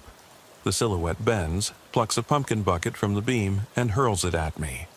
It crashes at my feet, plastic shards scattering. The Polaroids inside flutter out like black butterflies. I lunge forward, gun drawn, but my boot tangles in insulation and I slam to one knee. Diaz yanks the hatch open, shining at the ceiling. The fire escape ladder outside. She reaches down, grabs my arm. "Come on!" I yank myself up, teeth gritting. We tumble down, slam the hatch shut. We sprint through the house, out the front door, slam it locked behind us. The silhouette is gone. No mask, no shadow waiting on the porch. In its place, the front steps are littered with pumpkin bucket fragments and Polaroids. I scoop one off the porch. It shows my own living room, captured moments ago through the interior window. On the couch is a single orange pumpkin bucket, cratered and broken. Next to it, written in red, the symbol. My breath shudders. Diaz looks at me, eyes wide. "We need to go back in," she whispers. "We need to..." I hold up my hand. "Number." "We call every unit back to precinct. Seal off all houses, windows, doors. We trap whoever's doing this." She nods, voice tight. "All right, but what do we do with the evidence piles in every attic?" I shake my head, tone exhausted. "Gather what we can, but leave the rest. It's a lure. They want us to come back inside. We can't. Not tonight." Back in the cruiser, sirens behind us multiply as reinforcements arrive. We cruise Parkview Lane, searching front porches, backyards, attics, but the mask and symbol have vanished again, along with any sign of forced entry or trespass. It's like chasing ghosts through straw. We return to the station in a haze. The evidence room is locked down, and I stand before the walls of photos, the masks, the symbols, and a new map peppered with tar paper markers. Every house in the county that had even a Halloween decoration. Now, each mark is gunned in blood red. The task force has mobilized. SWAT teams girded, behavioral analysis drafting profiles, forensics combing for prints amid plastic shards. My phone vibrates. A text from home. "Door locked. All good here. Love you." I stare at the message, hand trembling. I slip my badge out and place it on the table among the horrors. The letters engraved on it catch overhead light. 107. My unit, my identity. I hear footsteps, Diaz slipping in behind me. "Report's done. Everyone's on alert. Next, full moons in 10 days. Halloween weekend. They've got a stage set." I draw a ragged breath. Ritualistic timeline. 10 days to plan the finale. They want a grand closing act. Something public. Terrifying enough to draw cameras, witnesses, blood. She swallows. "We need a plan." I look down at my badge, then up at the wall of faces and maps. "We stop them," I say, voice brittle. "We find the pattern, break the cycle, or we all become actors in their finale." She nods. "And after we stop them, how do we live in this world again?" I close my eyes, feeling the weight of every peeling symbol, every shattered mask, every haunted attic, and the father we barely saved, the baby whose screams still echo in my chest. My life, my badge, this entire county. It's all been turned into their stage. I open my eyes. "We'll figure it out," I promise, though I don't know if I believe it. I gather my badge, my gun, my flashlight. Let's go find our monster before it finds us. And as I step out into the corridor, lights flickering like a dying heartbeat, I can almost hear faint scratching. Somewhere, just beyond the walls, the circle and spokes being carved again. The finale is coming, and no door will keep it out. What will be left when the mask falls and the lights go dark? I don't have the answer, but I can't stop knocking on every door until I find it. I flipped the mic switch on my body cam as I rounded the bend in County Road 17. The rain had eased to a steady drizzle, slicking the asphalt under my tires, and the glow of my headlights cut through the gloom in narrow arcs. Dispatch had sent the address 10 minutes ago, 482 Miller's Hollow Lane. A welfare check on a 90-year-old woman, Mrs. Eleanor Langdon, last heard from 2 weeks past. I glanced over at Officer Martinez, tapping his fingers on the steering wheel. He gave me a curt nod. No one spoke much on these calls. You roll in, check the scene, and roll back out. Standard procedure until it isn't. We parked side by side on the gravel driveway, engine idling low. The house sat off to our right, a 2-story clapboard relic, its paint peeling like sun-baked skin. The porch sagged on one side, boards warped and blackened with age and moisture. A single porch light flickered, casting long, twitching shadows across the overgrown lawn. 8 ceramic bowls sat empty along the railing. Cat dishes, I guessed. I felt a twinge of unease. Solitary elders, cats everywhere. Sometimes a symptom of loneliness, sometimes of something darker. I grabbed my flashlight and radio mic, lifting the beam to the front door. The drizzle had washed footprints in the mud. A single set leading to the threshold, then none. Langdon check, I announced softly. No response. We'll need fire rescue and breathing gear. I switched off the mic and rapped my fist on the splintered wood. No answer. Martinez stepped up behind me, handgun holstered but hand resting on the grip, more habit than expectation. The door swung inward on rusty hinges. The smell hit first, like rotten meat marinated in sour milk. My breath caught. Martinez gave a quick wave, and we moved inside together. The foyer light above flickered chaotically. I kept my beam trained on the walls, the scratched grooves where a cane might have scraped, the framed photographs skewed askew, family snapshots from decades ago, faces smiling into another age. My pulse kicked up. I tried to steady it with measured breaths. We followed the hallway toward the kitchen. Every step echoed on warped floorboards. The bowls outside had been empty. Inside, bowls littered the floor, overturned. One cat dish still held a sliver of something unrecognizable. I stepped over it, flashlight sliding across a splatter of dark red on the wall, too dark to be jam. Martinez's jaw tightened, and I could hear his shallow inhale. "Let's get this cleared," he murmured. I raised my radio mic, voice clipped. "Rescue en route. Code 3, request for hazmat and breathing apparatus. Staticky dispatch confirmed. We had at least 5 minutes, long enough for this place to unmake you." As that thought crossed my mind, a soft mewling drifted from the next room. I signaled Martinez and edged past the kitchen doorway. 4 cats crouched low around a twisted shape on the linoleum. My stomach turned. The beam revealed pale flesh and gray, matted hair. I swallowed hard, hand clamping over my mouth. The cats moved in synchronized hunger, gnawing at the remains. The body slumped half on the stove hearth, half on the threadbare rug. Eyes clouded, one hand curled in eternal surprise. I forced myself to step back. My training kicked in, document the scene, maintain distance, don gloves. But reflexes failed. The world narrowed to the low, urgent rhythm of feline jaws. I pressed my palm to the doorframe, breath rasping. "Martinez," I croaked. They're eating her." He was beside me in a flash, flashlight joining mine. He swallowed, voice quiet. Jesus Christ. Then his radio buzzed. I used my shoulder to steady myself and hailed dispatch again. "Subject down, multiple animal involvement. Scene contaminated. Stand by for fire rescue. Distant sirens flickered into the night, growing louder. Time warped. The cats scattered when the first firefighter in breathing gear kicked the door open. They slipped into broken shadows, vanishing like wraiths. The crew moved in disciplined formation. Hoses, cameras, evidence markers. I hovered at the threshold, noting every detail for my report.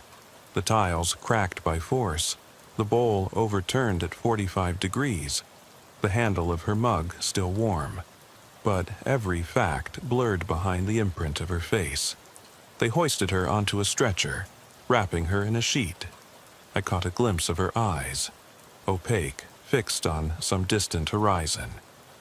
One firefighter jammed a camera into the corner, capturing over a dozen angles. Then the horror of the living room. More bowls, more stains. They'd spread beyond the kitchen.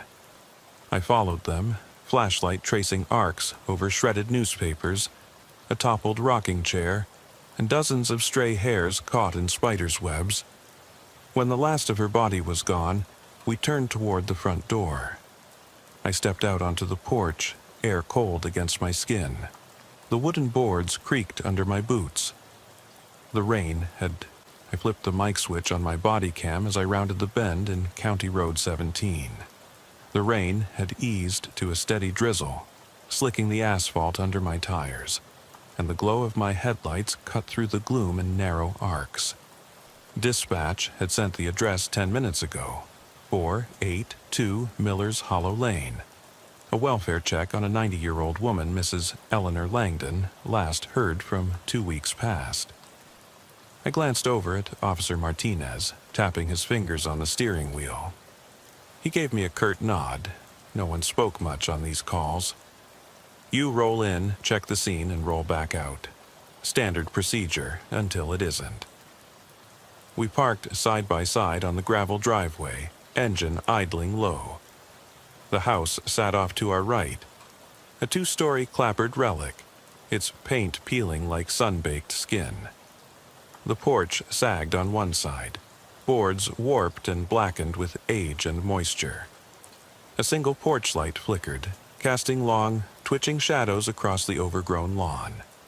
8 ceramic bowls sat empty along the railing. Cat dishes, I guessed. I felt a twinge of unease. Solitary elders, cats everywhere. Sometimes a symptom of loneliness, sometimes of something darker.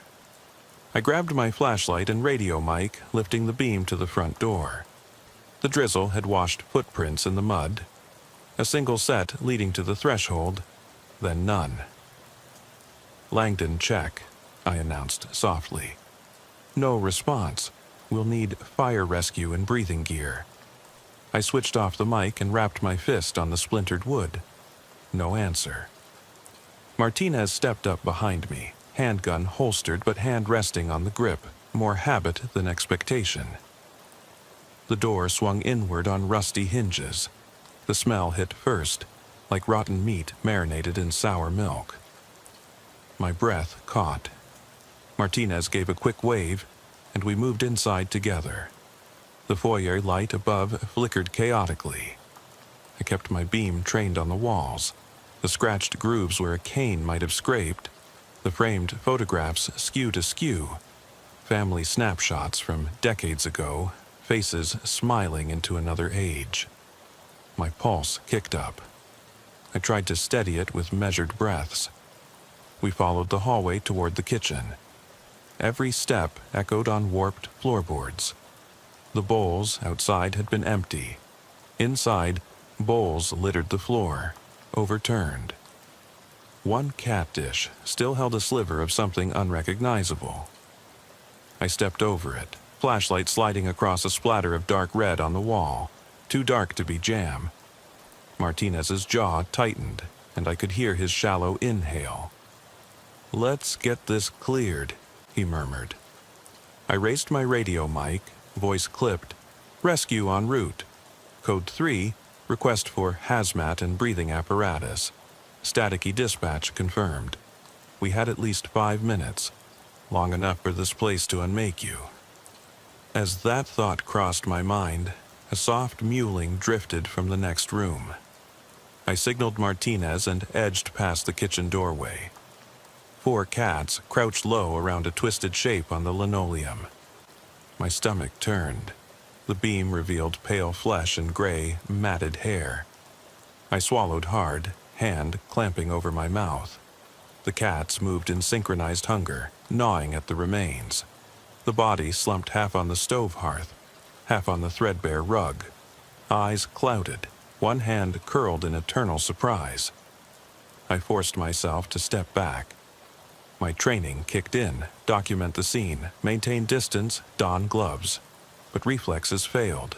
The world narrowed to the low, urgent rhythm of feline jaws. I pressed my palm to the doorframe, breath rasping. "Martinez," I croaked. They're eating her." He was beside me in a flash, flashlight joining mine. He swallowed, voice quiet. Jesus Christ. Then his radio buzzed. I used my shoulder to steady myself and hailed dispatch again. "Subject down, multiple animal involvement. Scene contaminated. Stand by for fire rescue." Distant sirens flickered into the night, growing louder. Time warped. The cats scattered when the first firefighter in breathing gear kicked the door open. They slipped into broken shadows, vanishing like wraiths. The crew moved in disciplined formation. Hoses, cameras, evidence markers. I hovered at the threshold, noting every detail for my report. The tiles cracked by force, the bowl overturned at 45 degrees, the handle of her mug still warm. But every fact blurred behind the imprint of her face. They hoisted her onto a stretcher, wrapping her in a sheet. I caught a glimpse of her eyes, opaque, fixed on some distant horizon. One firefighter jammed a camera into the corner, capturing over a dozen angles. Then the horror of the living room. More bowls, more stains. They'd spread beyond the kitchen. I followed them, flashlight tracing arcs over shredded newspapers, a toppled rocking chair, and dozens of stray hairs caught in spiders' webs. When the last of her body was gone, we turned toward the front door. I stepped out onto the porch, air cold against my skin. The wooden boards creaked under my boots. The rain had slowed to a whisper, the night returning to silence. Martinez closed the door behind him with a heavy thud. We stood there, neither speaking, until the kitten appeared. It was the smallest of the lot, gray fur streaked with white, eyes wide and unblinking. It padded toward us, tail flicking doubtfully. I knelt, heart pounding, as it stopped a foot away, head tilting. My gloved hand hovered, reluctant. That single kitten, emaciated, trembling, lifted its muzzle and let out a soft mew. I could feel its ribs beneath its coat. Above us, the porch light stuttered and died. Darkness pooled at the edge of the driveway. I reached for the kitten, cradling it against my chest. Its heartbeat hammered, tiny and frantic. Radio static spat. A new dispatch, a suspicious noise at the Cedar Grove substation. I straightened, water dripping from my hood. I tucked the kitten into my jacket pocket. "Let's go," I murmured. Moments later, back in the cruiser, I glanced at the rearview mirror. Nothing. The kitten lay still beneath the dashboard light, eyes closed. My knuckles whitened on the wheel. The heater sputtered as if on its last breath. The road stretched ahead, deserted except for the faint glow of distant street lamps. My radio crackled again, no direct orders, just the hum of night shift monotony. I pulled out onto the county road, the tires humming on wet pavement, heart sinking. And then, from the dark corner of the passenger seat, a whisper of movement. I stole another glance. The kitten's head was turned, eyes open and fixed on me. In the glass of the mirror, I thought I saw a shiver ripple across its spine, as if it recognized me, as if it had been waiting. I flicked on the dome light, empty. The kitten's spot was vacant. I checked the pocket, still there. My breath came sharp. I switched off the light, eyes flicking to the mirror once more. Nothing. Yet every instinct in my gut screamed that I was no longer alone. I eased the cruiser to a halt in front of the Cedar Grove substation, headlights slicing through the mist that draped low over the asphalt. My siren had been off, but the red and blue strobes still cast shifting patterns across the damp brick facade. I killed the engine and reached for the mic switch on my lapel, voice low but clipped. "Dispatch, this is Unit 24. We're arriving at the substation for that suspicious noise call." Static hissed back in acknowledgement. I opened my door into the chill air. The rain had paused, leaving everything slick and silent. Martinez was already out, flashlight in hand, eyes scanning the perimeter fence. Overhead, a single neon bulb buzzed and flickered above the main door, giving off a sickly, pale yellow glow. The rest of the yard was pitch black, trees crowding in like silent sentinels. I could feel my heartbeat in my ears, the cold pressing at my collarbone as if the night itself was testing me. "Anything?" I whispered. He shook his head. "Nothing yet." We approached the building together, boots squelching on wet gravel. I thought about the kitten tucked against my chest under my coat, its warmth a faint pulse against my hip. It hadn't moved since I put it in there. I wasn't sure if it was alive or stunned by the chaos of the last scene. A dim glow from the side window suggested someone inside, or maybe just a faulty light. I checked my sidearm, thumb resting on the safety. In a tense, murmured tone, "Martinez, take the left flank," I said quietly. "I'll cover the entrance." He nodded without looking at me, slipping around the corner of the building. I pressed my ear to the metal door, listening. Nothing but the ongoing hum of the neon bulb and my own ragged breathing. Then, soft, almost imperceptible, a scratching from inside. Fingernails against metal. My breath caught. My hand tightened on my flashlight, thumb hovering near the mic. "Dispatch," I began, voice steady. "We've got movement inside. Could be an intruder or animal. Stand by." No sooner had the word left my mouth than the door handle turned under my hand. I ducked back, heart hammering, raising the light as the door creaked open. A figure lurched out, hunched, dripping wet. It looked human, clothes soaked, face hidden under a hood. I barked, "Police, freeze." It froze for a heartbeat, then bolted past me into the darkness. I lunged, slamming the door all the way open, flashlight sweeping the interior.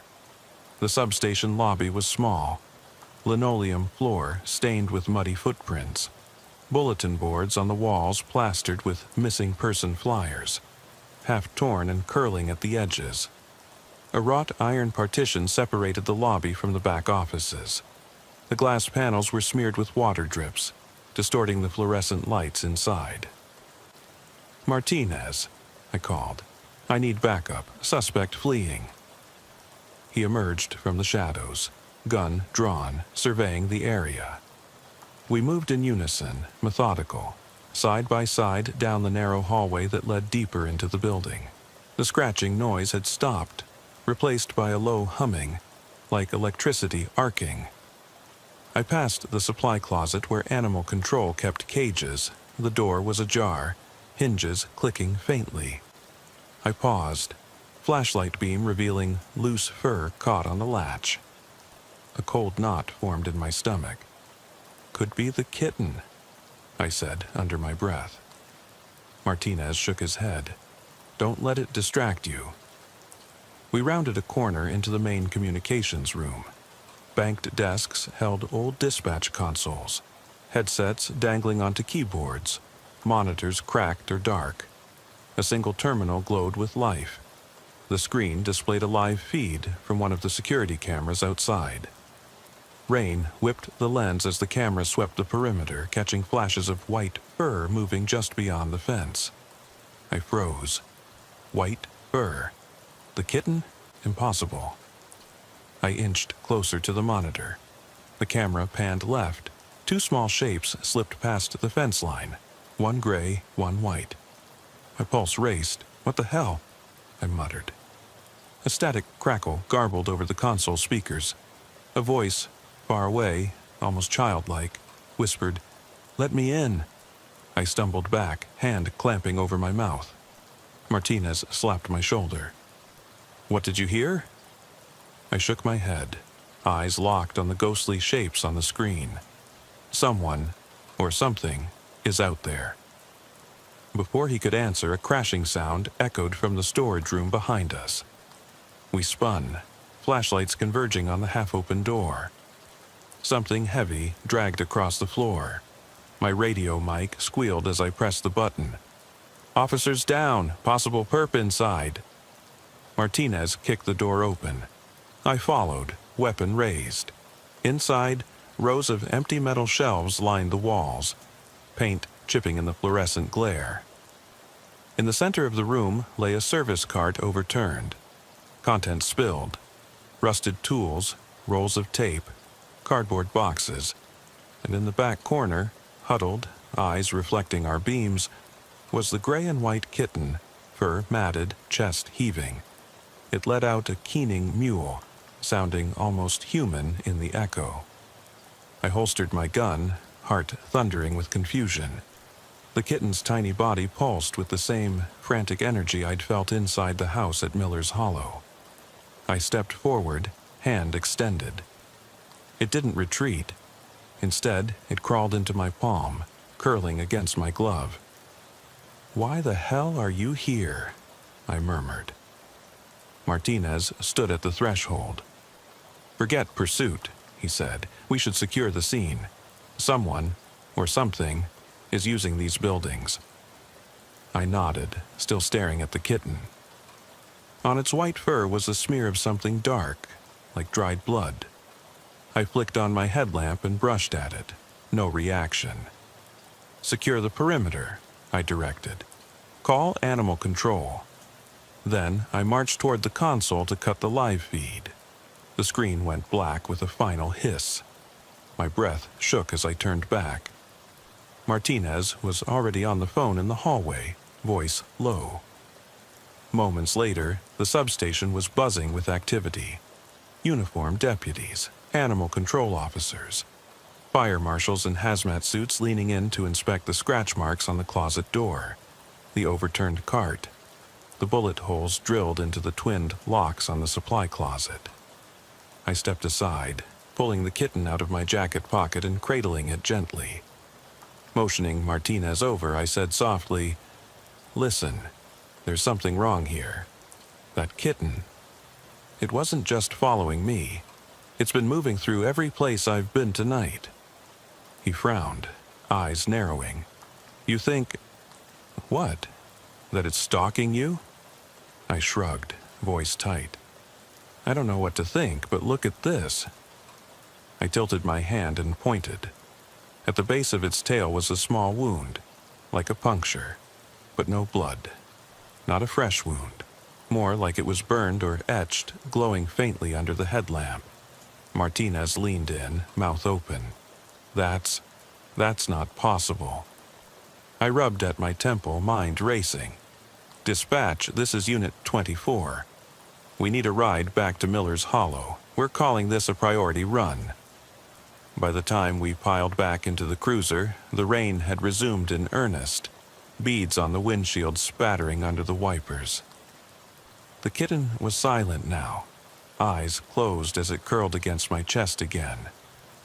The fluorescent pain in my head had eased, replaced by an ache of dread.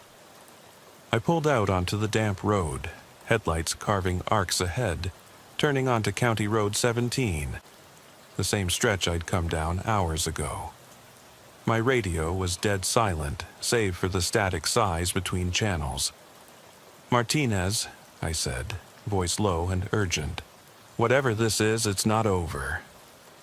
It followed me from that farmhouse. It followed me here and now. I exhaled hard. Now, I'm not sure I can protect anyone else. He glanced at me in the mirror, eyes sharp. You think it's linked to Mrs. Langdon? I nodded, heart pounding. Everything ties back to her death. Something in that house, something the cats found, and maybe this kitten, brought it with me. A flash of lightning split the sky, illuminating the cabin of the cruiser. In that instant, I thought I saw dozens of tiny feline shapes bounding across the fields on either side, shadows dancing just beyond the tree line.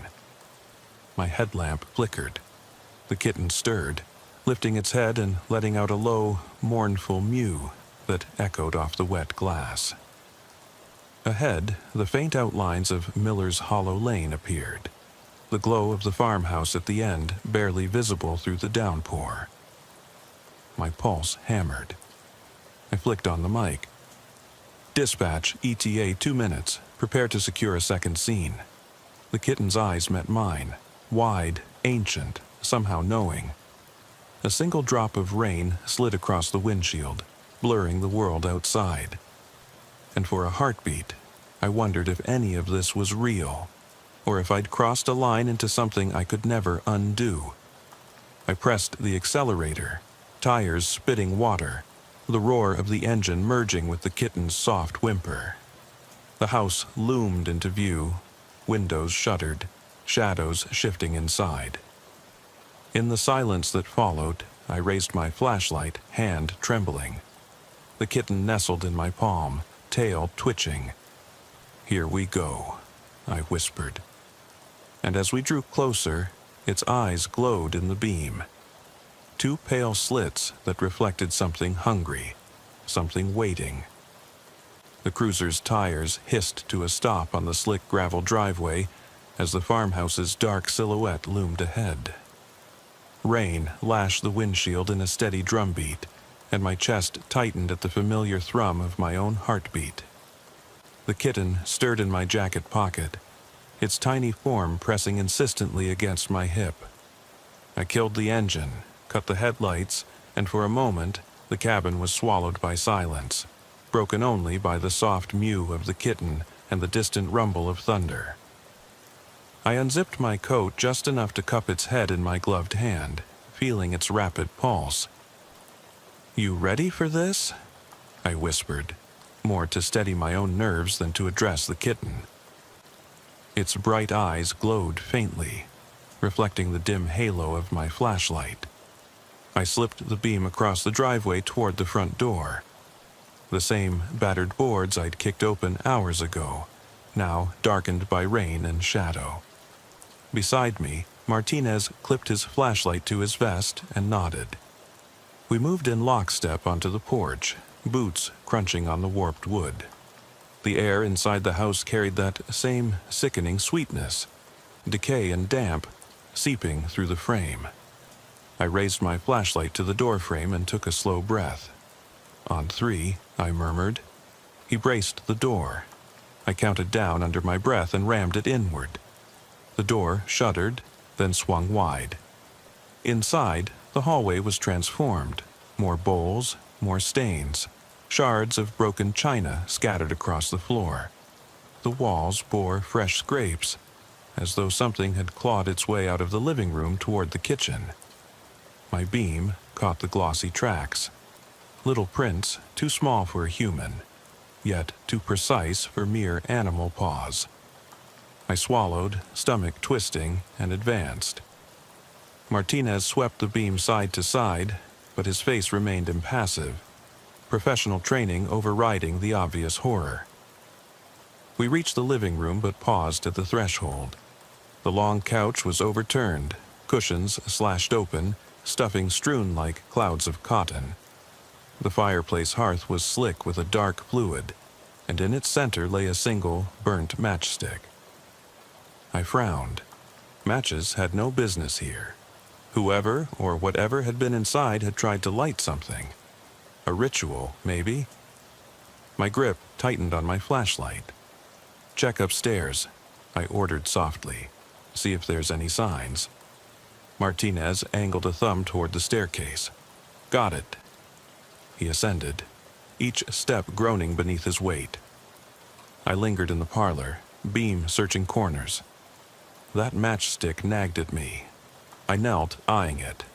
The head was charred, but the wood intact, snapped roughly at mid-shaft. I slid it into an evidence bag, my gloved fingers trembling. Above me, I heard Martinez's voice, clipped and urgent. "Bathroom, ground level. Gonna need you." I climbed the stairs 2 at a time, adrenaline spiking. He stood under the bathroom's flickering light, shining his beam on the bathtub. The porcelain was cracked, water pooled around the drain, but something dark floated on the surface. I knelt beside him. Hair, coarse and gray, drifted on the water in clumps. Not feline hair, thicker, wiry. I gagged. "Someone dragged hair up here," I muttered, glancing at the wall. Scratches gouged deep into the plaster, long, deliberate strokes. Martinez crouched and ran a finger along one. "Not animals," he said grimly. "This is someone or something big." A distant crack of thunder rattled the windows. I pressed my back to the door jamb, scanning the hallway below. "Dispatch, Unit 24. Update, structure compromised. We found possible forced entry upstairs. Hair in tub, new claw marks, need hazmat and backup, again." My voice came out steadier than I felt. He half smiled. "At this point, I think we might need the National Guard." I offered a terse nod and headed back down. The kitten's meowing echoed faintly from my jacket. I reached in and nuzzled its head. It blinked at me, whiskers damp. I lifted it out and held it in front of my chest. Its fur was now stained with streaks of something reddish-brown. No fresh blood, but crusted residue that resisted my wiping. I turned its head to inspect its eyes. Pupils dilated, yet its gaze seemed fixed on a point behind me. I followed its line of sight into the darkened hallway leading to the parlor.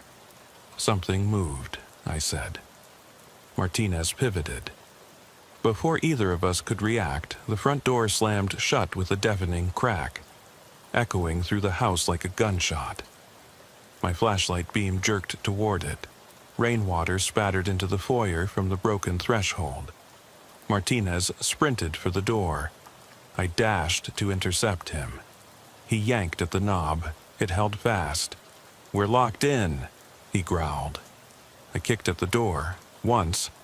Then again, it didn't budge. My breath came in twisted gasps as I backed away. A low rumble rumbled through the floorboards like distant machinery powered by unseen hands. At that instant, every light in the house cut out. Total darkness swallowed us, so complete I could feel the weight of it pressing in my ears. I fumbled for my torch, finally flicked it on, and a narrow shaft of light stabbed into the gloom. The kitten's mewl rang out, sharper and more insistent. I turned and saw it perched on the stair railing, its small body tense, tail coiled like a spring. We took a step forward together. The beam revealed new symbols scratched into the wood. A circle with intersecting lines, jagged and uneven, runic, but I'd never seen anything like it. Instinct screamed at me. This wasn't about a dying woman or starved cats. This was something else. Something darker. The roar returned, louder now, coursing through the walls. The house groaned in response as though alive. I switched to my radio, static. No response. The storm outside had knocked out power and comms. We were alone. Martinez leveled his flashlight at the symbols. "What is this? Some setup by the old woman?" I shook my head. I don't think Mrs. Langdon knew anything about this. My voice trembled as I moved closer to inspect. The wood under the etchings pulsed with a faint heat, like it had been burned hot. I pressed a gloved finger to one line. It left a faint ash smudge. My heart hammered. From somewhere above, a soft scratching started. Rhythmic, deliberate. counting off slow beats. It was the sort of sound that lodges in your skull, warping time. I swallowed hard, turned to Martinez. "That's coming from the attic," he cursed under his breath. "Of course it is." He motioned for me to follow as he climbed the stairs 2 at a time. I stayed close, flashlights casting jittery cones of light. On the landing, the kitten darted ahead, leapt onto the railing, and bounded up the final steps. We paused at the attic door, warped wood, hinges rusted. The scratching stopped. For a heartbeat, there was nothing but the hiss of rain on the roof. I rapped on the door. "Police, open up!" My voice cracked. No response. Martinez hefted his shoulder and shoved. The door swung inward easily, into darkness so black it sucked in the flashlight beam. I stepped inside first, foot sliding on old planks. The knife edge of my flashlight revealed boxes of personal belongings, trunks layered in dust, and, scattered atop them, a ring of cats. At least 10, eyes gleaming, fur standing on end. Each faced inward toward something at the center of the room. I raised my beam to focus there. A crude altar built from broken floorboards, stained with something dark. In the center lay a hand-sized object wrapped in tattered cloth. Its shape was indistinct, but the kitten scrambled forward, leapt onto the altar, and tugged at the cloth with tiny claws. "Don't move," I hissed, but it was too late. The cloth fell back, and the thing beneath, once concealed, twitched. Pale and elongated, it pulsed like a heart. The room filled with the skittering of claws as the cats surged forward. I raised my flashlight, beam shaking, to illuminate their prize, a malformed human skull, its eye sockets drilled with tiny holes, veins of dried resin crisscrossing its surface. My stomach lurched. Behind us, the door slammed shut, plunging us into oppressive darkness again. The kitten cried out, and I scooped it into my arms. Martinez fumbled for the doorknob and yanked. It wouldn't turn. The skull's resin veins cracked, and a low moan echoed from its hollow interior. The cats hissed, backs arched. I gripped Martinez's arm. "We need to get out of here, now." He nodded, voice tight. "Follow me." He backed toward the stairs, cats swarming. I stumbled, foot catching on a trunk, and the kitten slipped from my grasp, landing on the altar beside the skull. It mewled once, then was eerily still. I lunged forward. In that moment, every light in the house flickered back on. The attic was bathed in harsh fluorescent glow. The cats froze, staring at the skull. I clawed at the cloth. It no longer moved. The skull lay inert, ordinary. The cats blinked, then scattered, slipping into the shadows beyond my light. I snatched the kitten. It was breathing, its fur streaked now with resin as well as dried blood. I tucked it under my coat and raced down the stairs with Martinez. Behind us, the attic door creaked open by itself. We didn't stop to look. Back in the foyer, the front door swung wide, rain pouring in. I yanked it closed and jammed my foot against it. My radio sputtered to life. "Unit 24, status?" Dispatch crackled. "Doors jammed," I gasped. "We've got evidence of occult activity. Need EOD, hazmat, and backup on site ASAP." I switched off the mic and looked at Martinez. Rainwater dripped down his helmet, mixing with sweat. "What the hell did we just see?" he whispered. I shook my head against the cold. I don't know. But whatever it is, it started with Mrs. Langdon and took her life. And now,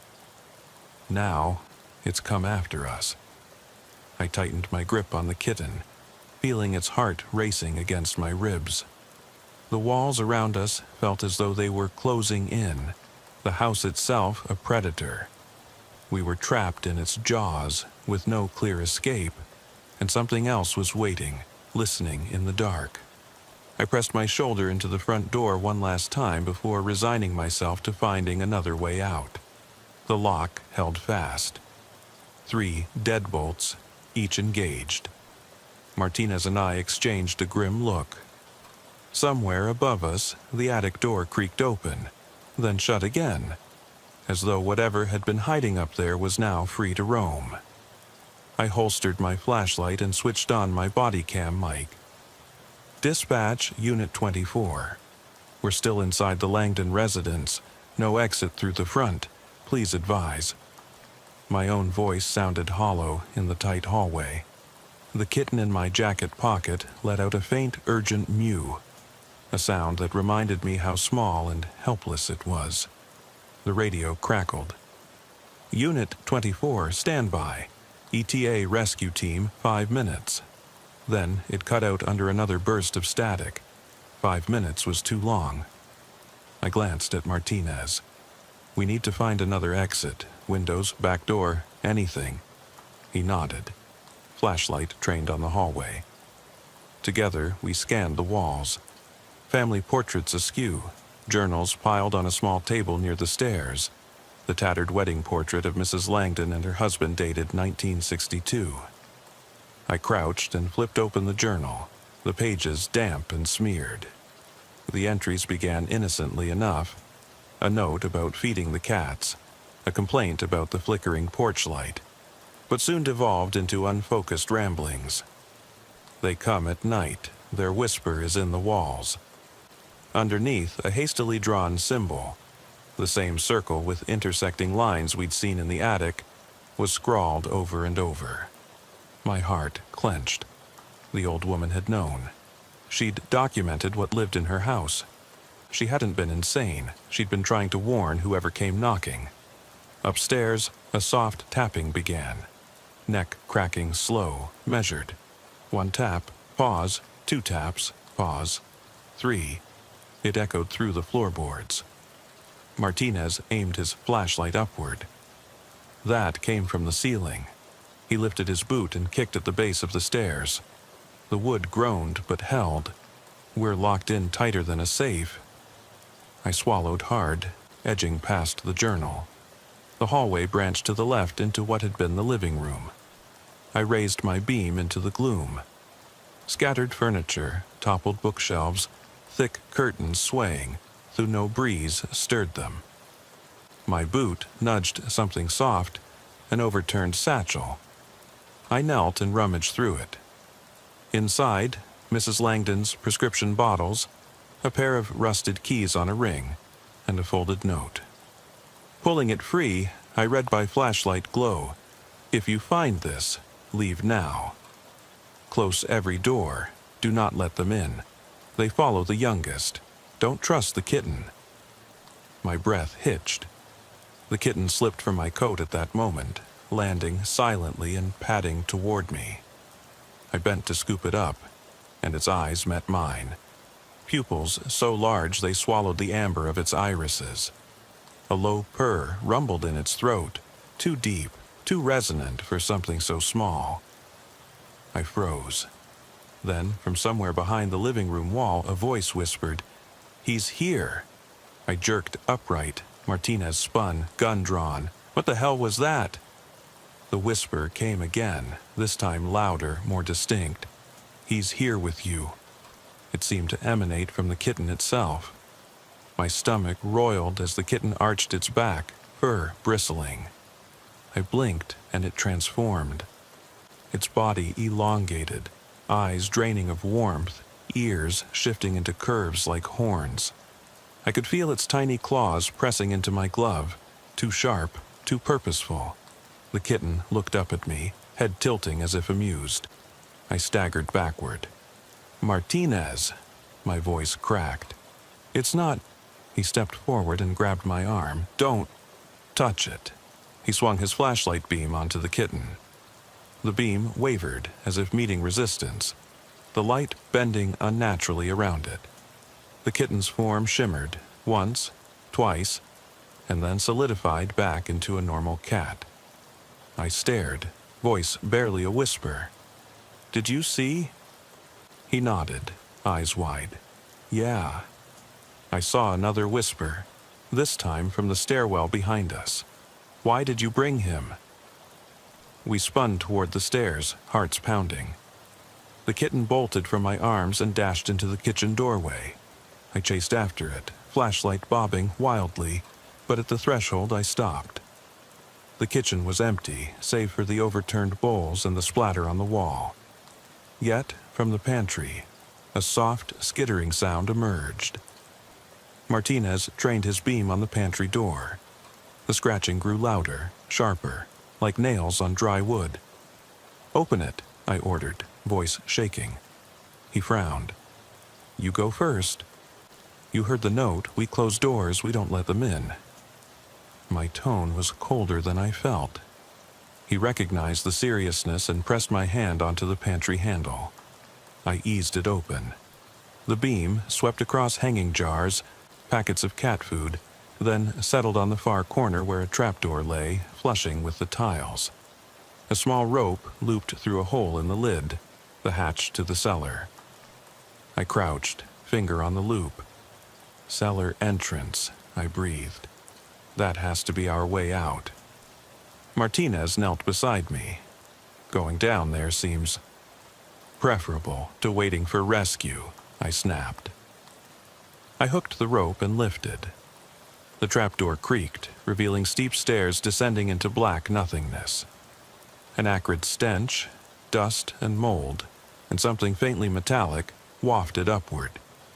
I flipped on my headlamp, illuminating the descent. Each step groaned like a protest. The kitten mewled at the top before vanishing down the stairs. I glanced at Martinez. He drew a deep breath, then followed. The air in the cellar was cold and damp, clinging to my shirt. My beam cut through the gloom to reveal crates stacked along the walls, and in the center 3 overturned metal barrels. Rust streaked their sides, and sludge pooled around their bases. I stepped around them, heart thundering. The kitten's faint mew drew me forward into the far corner, where I lit on a small alcove carved into the stone foundation. Inside lay a child's coffin. It was narrow and shallow, more like a bier than a burial vault. The lid lay beside it, splintered by force. Inside, the kitten sat perfectly still, back pressed against the coffin's curve, staring up at me with those impossibly large eyes. But the coffin's interior was not empty. Beside the kitten lay a bundle of tattered infant's clothing, and a doll stripped of limbs. The fabric was stained dark, and the doll's painted face was cracked. A pair of tiny brittle bones lay half-hidden beneath the folds of cloth. I stumbled back, gripping the beam so hard my knuckles whitened. "Martinez," I whispered. This is wrong." He stepped beside me, voice low. "What is all this? Human remains?" I swallowed, stomach roiling. "It looks like an infant. That kitten's been guarding it." I bent to inspect one of the small bones. Ivory white, but chipped at the edges. My headlamp flickered, and I reflexively covered it with my hand until the beam steadied. Shadows danced along the cellar walls, elongating, twisting. I could almost hear the soft scraping of claws on stone. Then a voice, soft, playful, almost childlike, whispered from the darkness beyond the barrels. "Come play with us." My blood ran cold. The kitten's tail flicked, and it let out a sharp hiss. I drew my sidearm, pumping awareness back into my limbs. Martinez raised his flashlight, scanning the space beneath the barrels, the cracks in the stone walls. The whisper came again, louder, echoing around us. "He wants to play." My heart slammed against my ribs as the barrels shifted. With a groan of metal, one rolled forward. The kitten yowled and darted up my leg, claws snagging on my uniform. I spun to catch it, but in that moment a black shape bolted from behind the barrels. A child's figure, gaunt and pale, too tall and too thin, limbs bending at unnatural angles. I fired a single round, a warning shot into the far wall. The bullet ricocheted off stone, sparks dancing. The figure let out a wail, human yet twisted, and vanished into the deeper recesses of the cellar. My flashlight flickered and died, plunging us into darkness. I fumbled for a spare, and Martinez clapped a hand on my shoulder, voice trembling. "God help us," he whispered. I clicked the new light on. Dust motes drifted in the beam. The kitten was clutched in my arms, soaking wet, trembling. The infant's coffin was empty now. No bones, no doll, no clothing. Just splinters where the lid had been pried away. Whatever had been in there had slipped away. My radio crackled again. "Unit 24, status." Dispatch's voice sounded distant, wavering. I pressed the mic. "We're in the cellar of 482 Miller's Hollow Lane. We've found an infant's remains. We need SWAT and homicide. Do not send rescue team without armed escort." There was a long pause. Then the dispatcher responded, voice tight. "Copy that. Backup en route. Hold position." Holding position meant staying here, in this tomb of horrors. I pressed my back against the damp stone. Martinez did the same. We were pinned between a locked front door upstairs and something in the darkness behind us that didn't want to let us go. A soft scratching began, first on the trapdoor above us, then from the opposite wall, circling around. The kitten let out a strangled hiss and wriggled free, landing on its paws. It stalked toward the darkness, fur bristling. I shouted, "No!" and pointed my flashlight, but the beam cut through nothing, only dust swirling in the air. Then, from the pitch black ahead, shapes emerged at the edge of the light. Dozens of small, hunched forms, cats, dozens of them, fur matted, eyes glowing in the beam. They moved as one, creeping toward us in a silent tide. Behind them, a thin, childlike laughter echoed, high-pitched, innocent, and utterly inhuman. I raised my weapon, hands shaking. "Martinez, fly up those stairs, we secure the exit." He nodded, face grim. I darted for the kitten, scooping it up. Its tiny heart hammered against my chest. I sprinted toward the trap door, heaving it open. The cats lunged, claws scraping, but I slammed the hatch behind me and kicked it shut. I braced my weight against it as Martinez clambered up. Moments later, I staggered after him, bleeding sweat and mud. We burst into the kitchen, a harsh, white, fluorescent light flickering overhead. My radio crackled. "Unit 24, confirmation, SWATETA 3 minutes. I set the kitten gently on the counter. It crouched, tail twitching, eyes locked on the pantry door. I followed its gaze and saw the circle and line runes again, now painted in smeared blood across the door's surface. My head pounded as I slid to the floor, back against the cabinets.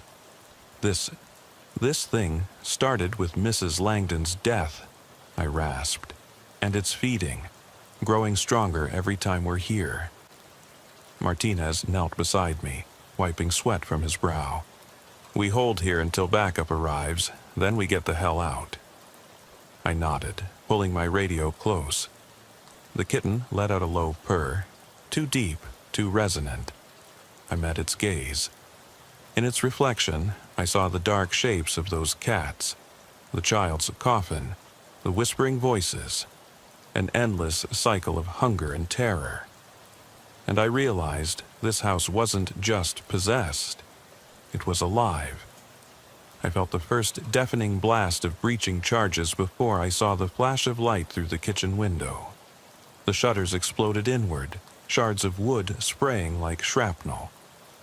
I slammed my back against the counter, heart hammering, the kitten sliding from my arms onto a stack of dusty cookbooks.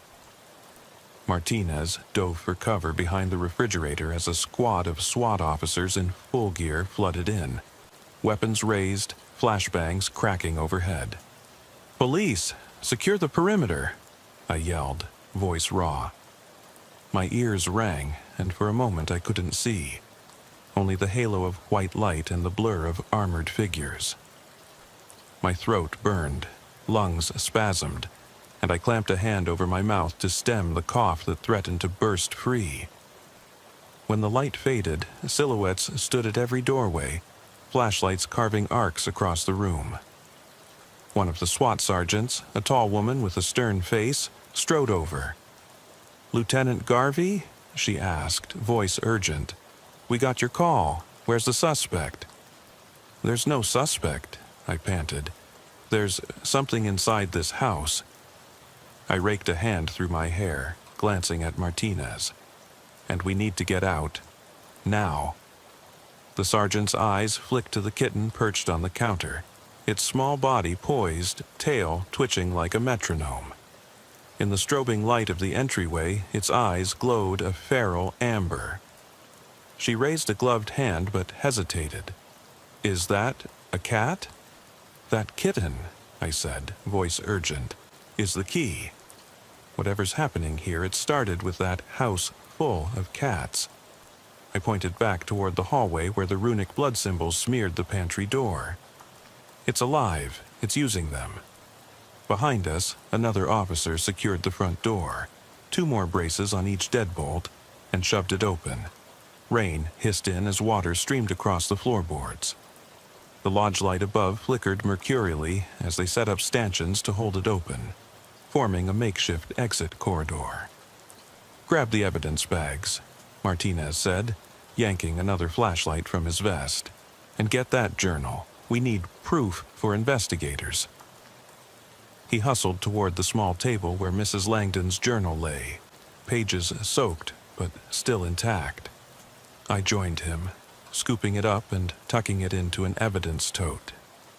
The pages, filled with trembling scrawls about whispering walls and hungry eyes, confirmed what no one else would believe. Then, in the periphery of my vision, I saw it. A shifting mass at the end of the living room, where the sofas and armchairs had been slashed and overturned. Swiveling, I swept my light beam across the floor and froze. The cats were back. Dozens of them, piled atop one another in a writhing heap that pulsed like a living thing. Their eyes shone in the beam, unblinking, their fur spiked and bristling. The SWAT officers raised their weapons, voices terse. "Clear the area," one barked. I leapt forward, hands raised. "Wait, no, they're not the enemy." But the mass of hissing felines unfurled into motion, springing toward us. Martinez blared into his radio. "Back up, we've got animal movement." But the transmission died in another burst of static. I dove for the kitten on the counter. It leapt down, tail flicking, and ran along the base of the cabinets, weaving through the ankles of armored boots. I caught it under my arm just as the first panicked officer swung his baton at the onrushing cats. He struck one solid blow, and the cat vanished into a cloud of shadow. Not killed, dissolved. Its meowy shriek echoed, and then silence. Every officer froze, flashlights trembling. The haze in the room thickened, as though the very air was coagulating around us. I felt something brush my ankle, a soft rub of fur, and looked down to see the kitten's body growing, limbs elongating, back arching. In seconds, it transformed into a towering, panther-like beast, fur charcoal black, eyes burning gold. It crouched in the center of the kitchen floor, mouth parting to reveal teeth too large and too sharp for any normal cat. My breath hitched in my throat. I backed away, dragging Martinez with me. "We need to retreat, now!" I bellowed.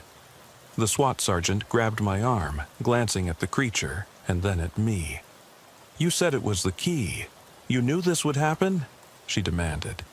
"No choice," I gasped. "It's leading them. It's drawing power from them." Behind us, the beast let out a low, reverberating growl. Every officer flinched, some dropping to one knee, weapons shaking. The walls throbbed with the same pulse I'd felt in the attic ruins. The house itself seemed to breathe. timbers creaking in the gale of rain and fear. I tensed, ready to spring. Then the beast leapt, straight toward the pantry door, jaws opening in a silent roar. I watched, horrified, as it struck the door, and with a thunderous crack the wood splintered outward. The runic symbols burned bright red, glowing embers drifting from the edges. A wave of heat blasted the room, and I stumbled backward, ears popping. In the sudden darkness that followed, I heard laughter, innocent and cruel, echoing off the walls. Play with us. Flashlights swung wildly, but found nothing. The doorway lay empty, the pantry beyond filled with shadows that moved of their own accord. The beast, no longer a cat, but no longer an animal, flesh and blood, emerged from the pantry, walking upright on bone-thin legs. It held the child's skull, the one we'd found in the cellar, brandished like a trophy. The resin veins gleamed, and the creature placed it atop the shattered front doorway. Lightning split the sky, illuminating the tableau. Officer bodies frozen in shock, the house warped and trembling, and the beast, grinning with impossible teeth, staring directly at me. Its eyes bored into mine, and I heard it whisper, "You brought him to me." I trembled, the kitten's body inside my jacket writhing against my ribs. I swallowed, voice cracking. I didn't know. I was trying to help. Its grin widened. "All houses hunger," it said, voice layered with dozens of tiny mews. "And I am the feast," the SWAT sergeant screamed, raising her weapon. The shot rang out, but the creature flinched as though swatted, then lunged at her in an impossible burst of speed. The doorframe exploded inward, and the beast vanished into the night, dragging the panicked sergeant with it. Her scream echoed, then silence. Lightning flashed again, briefly revealing the wrecked kitchen and the open front door, through which only a gale of rain and the dark woods beyond were visible. I blinked into the darkness. The kitten's hot weight pressed against my chest. I knelt, unzipping my coat to peer at it. Its eyes were human now, pupils horizontal slits across amber irises. It blinked once, then spoke in a child's voice, clear and innocent. "Will you stay or leave me?" I froze. The rain pelted the threshold. Thunder rolled overhead. My radio lay dead on the floor. The shattered door swung slowly in the wind. Behind me, Martinez lay unmoving, his eyes open in horror. I swallowed, mind racing. "Leave. Leave you," I whispered. The kitten cocked its head. "This is home." I looked out into the storm, toward the pitch-black woods. Then back at the ruined kitchen, at the runes bleeding into the floorboards. I felt the whisper in my mind, soft, patient, urging me to step forward, to cross the threshold into the darkness. My hand trembled as I reached for the door frame. The kitten let out a soft purr, its small body quivering with expectation. The house around me seemed to sigh, walls shifting as if to make room. Rain spattered my face, cold and relentless. I hesitated, heart pounding. And then, with the echo of its voice ringing in my ears, "Stay or leave me." My hand finally closed on the door handle. I still remember the way the headlights cut through that rolling fog as Maria and I crested the small rise on Highway 127. The county roads out here aren't much more than narrow ribbons of asphalt, flanked by fields of corn that rustle and hiss like restless spirits in the night wind. At 2:15 a.m., the only other sound was the steady thrum of our cruiser's engine and the distant hoot of an owl perched on a fence post. I tucked my badge under my jacket and tapped the mic on my shoulder. "We're approaching the Caldwell residence," I murmured. The dispatcher's voice crackled back. "Be advised, male subject known to have prior assault, possible domestic disturbance. No answer at a front door. Proceed to back. I killed the engine and slipped out, boots crunching on gravel. Maria slid out on my left, flashlight cutting a narrow beam through the darkness. The porch light at the front was dead. Whoever lived here had either forgotten to reset the timer or didn't want anyone to see inside. We moved like shadows, circling the house to the back porch. The siding was cracked and peeling, and tufts of damp moss had taken root in the seams. I caught a whiff of something sour, old sweat, stale beer, and something that might have been blood. Every muscle in me was taut. I kept my hand on my taser, remembering the instructor's warning. Only go for the firearm if there's no risk to bystanders. Out here, the Caldwell place was the only house for half a mile. One misfired round could send a slug through a bedroom window into someone's sleeping child. Better to try containment first. We reached the back door. The lock had been forced. Splintered wood on one side, an empty hole where the deadbolt used to be. "Looks like someone kicked it in," Maria said softly. I scanned the windows. Curtains were drawn, but something moved behind them. A flicker of fabric, a shadow shifting. My pulse sped up. I keyed the mic again. "Perimeter secure," I whispered. "No sign of anyone around the back yet." Maria circled to the right, I to the left, flashlights in hand. My beam picked out a path of overturned flower pots, shards of ceramic scattered across the concrete slab. The grass beyond was trampled, as if someone had barged through the yard at a run. Then I heard it, a faint scrape, like fingernails dragging across the wood of the house. I froze. The wind died down, and for a heartbeat there was nothing but the distant hum of the cruiser's engine and the pounding of my own heart. Then, shuffle, shuffle. Something was moving behind me, faster than a human walking pace.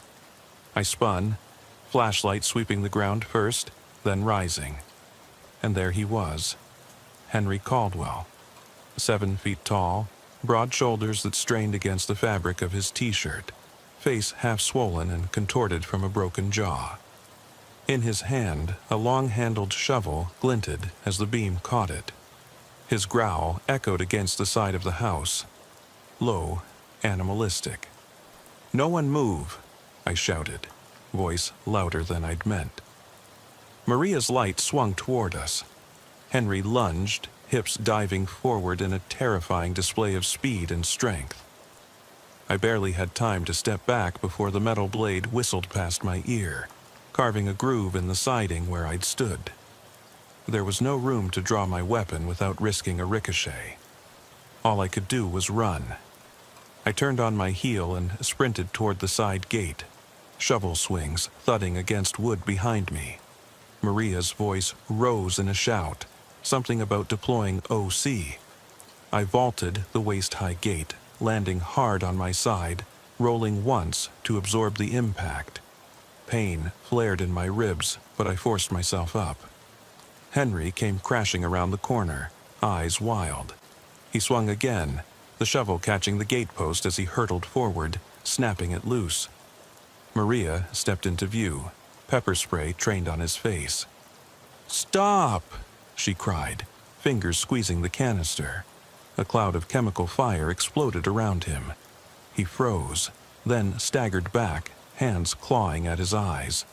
The shovel clattered to the ground. I kicked it aside and pressed the cuffs into Henry's wrists, his massive arms trembling as I locked them. "You're okay," I murmured, though not sure I convinced even myself. His breathing was ragged.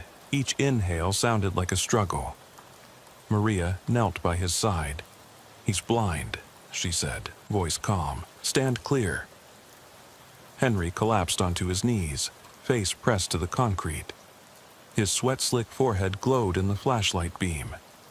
I leaned in, voice low.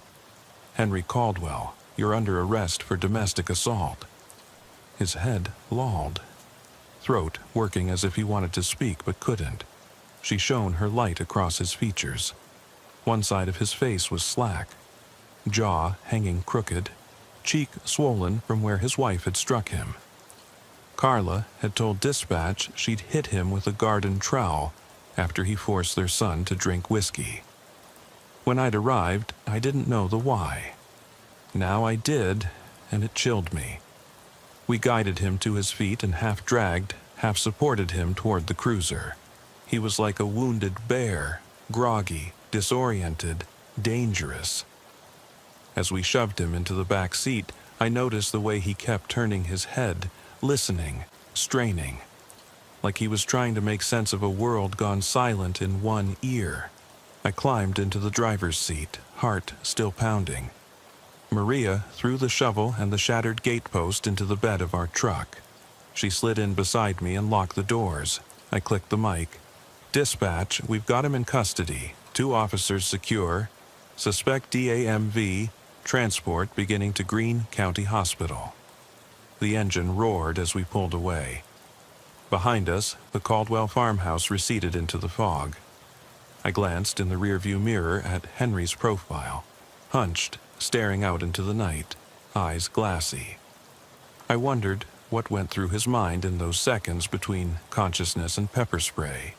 Did he see his wife cowering in the doorway? Did he hear the boy pleading?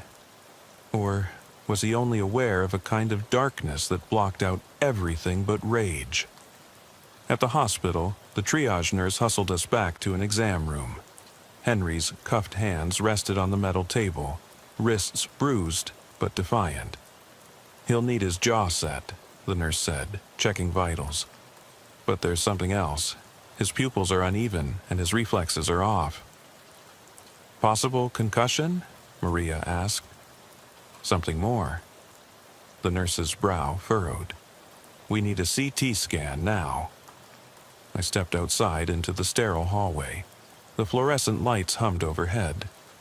I closed my eyes and drew a long breath. The adrenaline was draining, leaving tiredness that felt like weights on my limbs. I replayed the call in my head. The broken porch light, the trampled yard, that first glimpse of Henry's twisted face. Minutes later, a doctor emerged, coat flapping open, scan results in hand. "You need to see this," she said, leading me to a viewing station. The CT images showed a mass, large, irregular, pressing against his frontal lobe. "This could explain the sudden aggression," she said. "He's got a brain tumor that's likely been growing for months." I felt a hollow knot form in my stomach. "Could he have known?" I whispered. "Probably not. He might not have realized the changes in behavior were from a medical condition." I thought about Carla's voice on the porch, tearful, shaky, when she told us how her husband snapped without warning. About the boy, locked out at nearly 3 a.m, terrified, and about the darkness behind Henry's eyes, the weight in his hand as he waited for us. Back in the hallway, Maria joined me. She placed a hand on my shoulder. "That call saved his life," she said softly. I nodded, but there was no comfort in it. I'd worked plenty of domestic violence calls, but never one that ended in emergency brain surgery. We'd cuffed him, arrested him, booked him, and unwittingly delivered him to the operating table. When Henry was wheeled away, surgical mask in place, I watched his scarred jawline disappear down the corridor. I wondered how we'd explain this to the DA. Mitigating circumstances, medical emergency. Somehow, we'd make it work. But more than that, I wondered how often a routine night shift call hid something so close to death. By the time I slipped back into the cruiser, dawn was just brushing the horizon with pale light. The fog had lifted, but I could still feel its chill in my bones. Maria started the engine and keyed the mic to call in our report. I stared down the empty road ahead, every mile of it haunted by the thought that in the darkness, someone, or something, was waiting. And I knew this was only the beginning of what would become a night shift I'd never forget. The hospital hallway smelled of antiseptic and fear. I'd never expected to feel relieved watching a man, someone I'd cuffed moments earlier, rolled into surgery. But when the doors to the OR closed, I realized we'd done more than make an arrest. We'd likely given Henry Caldwell a chance to live. Maria and I sat in the waiting room under harsh fluorescent lights that buzzed like angry insects. Every 10 minutes, a nurse passed by with a clipboard, offering updates we barely heard. Vital signs stable. Tumor location confirmed. Surgery estimated 2 hours. I stared at the wall clock, the seconds dragging by as if wading through molasses. My mind replayed the night's events on a loop. Henry's eyes glazed with confusion. The shotgun crack of his wife's garden trowel. The hiss of pepper spray in the dark. Somewhere between adrenaline and exhaustion, I felt the ground shift beneath me. A creeping realization that policing at 2 a.m. didn't end when cuffs clicked or paperwork finished. Sometimes it reached into the operating theater too. When the surgeon finally appeared, she wore her mask like a badge of triumph. "He's out of surgery," she said, voice muffled but upbeat. "Tumor removed, benign but massive. He'll need ICU care, but if all goes well, he'll recover." Relief and guilt washed over me in waves. Relief that Henry would live. Guilt that his violent outburst was no one's fault, but the growth in his own brain. We left the hospital at dawn. The sky was a dull gray smear. The cornfields beyond the parking lot bathed in a pale, dripping light. "You okay?" Maria asked as we trudged back to the cruiser. My nod felt shaky. "Just thinking about what we do," I said. She slid behind the wheel without comment and started the engine. The drive back to the station was quiet, save for the whisper of tires on wet pavement. Inside the precinct, paperwork stretched before me like an unforgiving sea. Incident reports, evidence logs, witness statements. I filled out forms until my hand cramped and my eyes blurred. Carla Caldwell's statement was raw with terror. How she'd watched her husband change in the weeks leading up to the fight. How his mood swung from gentle father to enraged stranger in an instant. She'd never suspected a tumor, just something lurking in the shadows of his mind. By the time I finished, it was noon. The cafeteria's fluorescent glare did nothing to lift the haze that clung to my thoughts. I downed a lukewarm coffee as I read through Carla's photo lineup choices. She identified Henry easily, though his swelling had gone down enough to make his jaw roughly symmetrical again. Family liaison officers would pick him up at the hospital for transport to jail once he was discharged. That afternoon, I sat in a quiet corner of the briefing room, cradling my radio like a lifeline. Calls crackled in the ether. Fender benders, barking dogs, stray cattle in the road. Routine, predictable, safe. Yet I found myself leaning into the speaker, hungry for dispatch's voice. Better to be busy than to sit with my own thoughts. Night fell again, earlier than I expected. When I clocked back in at 7 p.m., the sky was already dim. The silhouettes of cornstalks swaying like silent sentinels beyond the bay windows. My partner for the shift was Officer Jacobs, a rookie fresh out of the academy with a clean record and eager eyes. He didn't know about Henry Caldwell yet. I left it that way. We ran calls through the evening. A stolen bicycle from Old Mill Park. A trespassing complaint at Maple Grove Cemetery.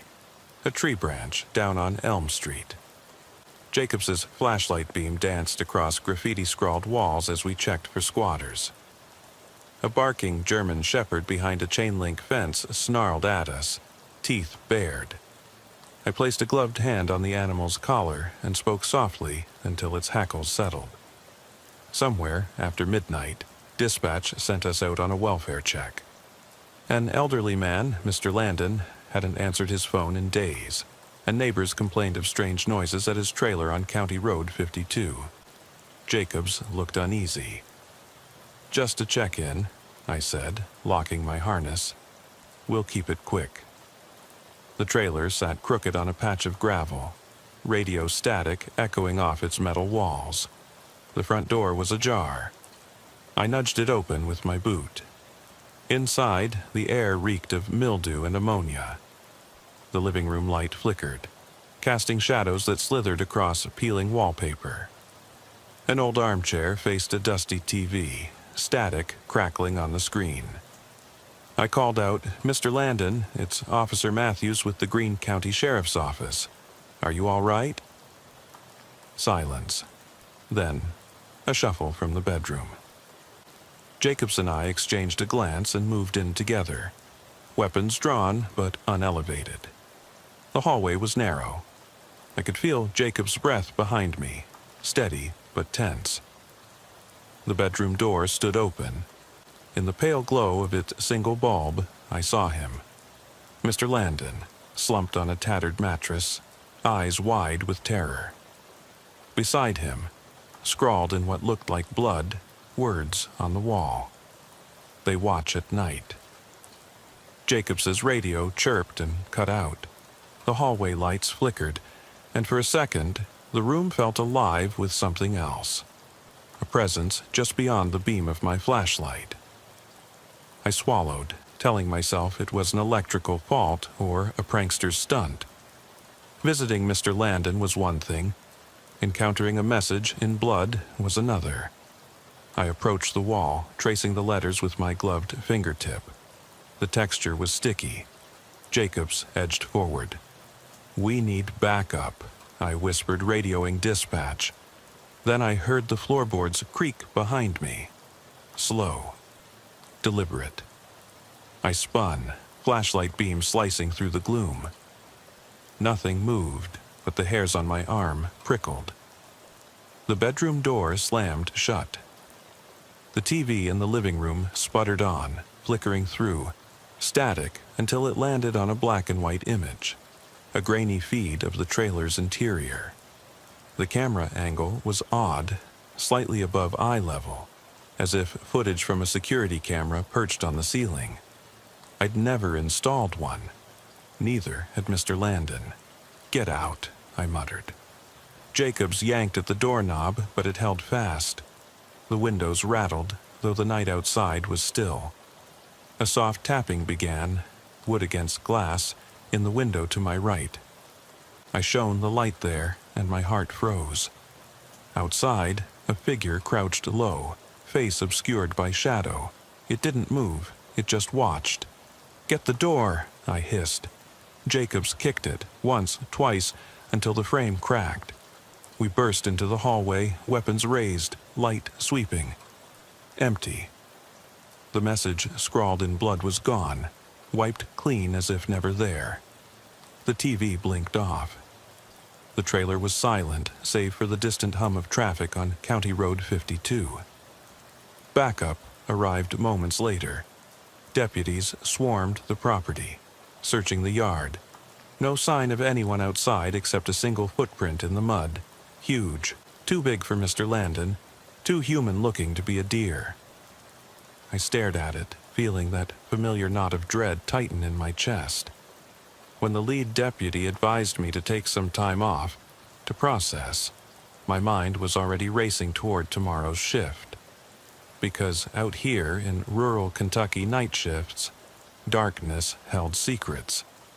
Whether it was a man driven mad by a tumor or a presence that scribbled its warnings in blood, the road never truly went dark again.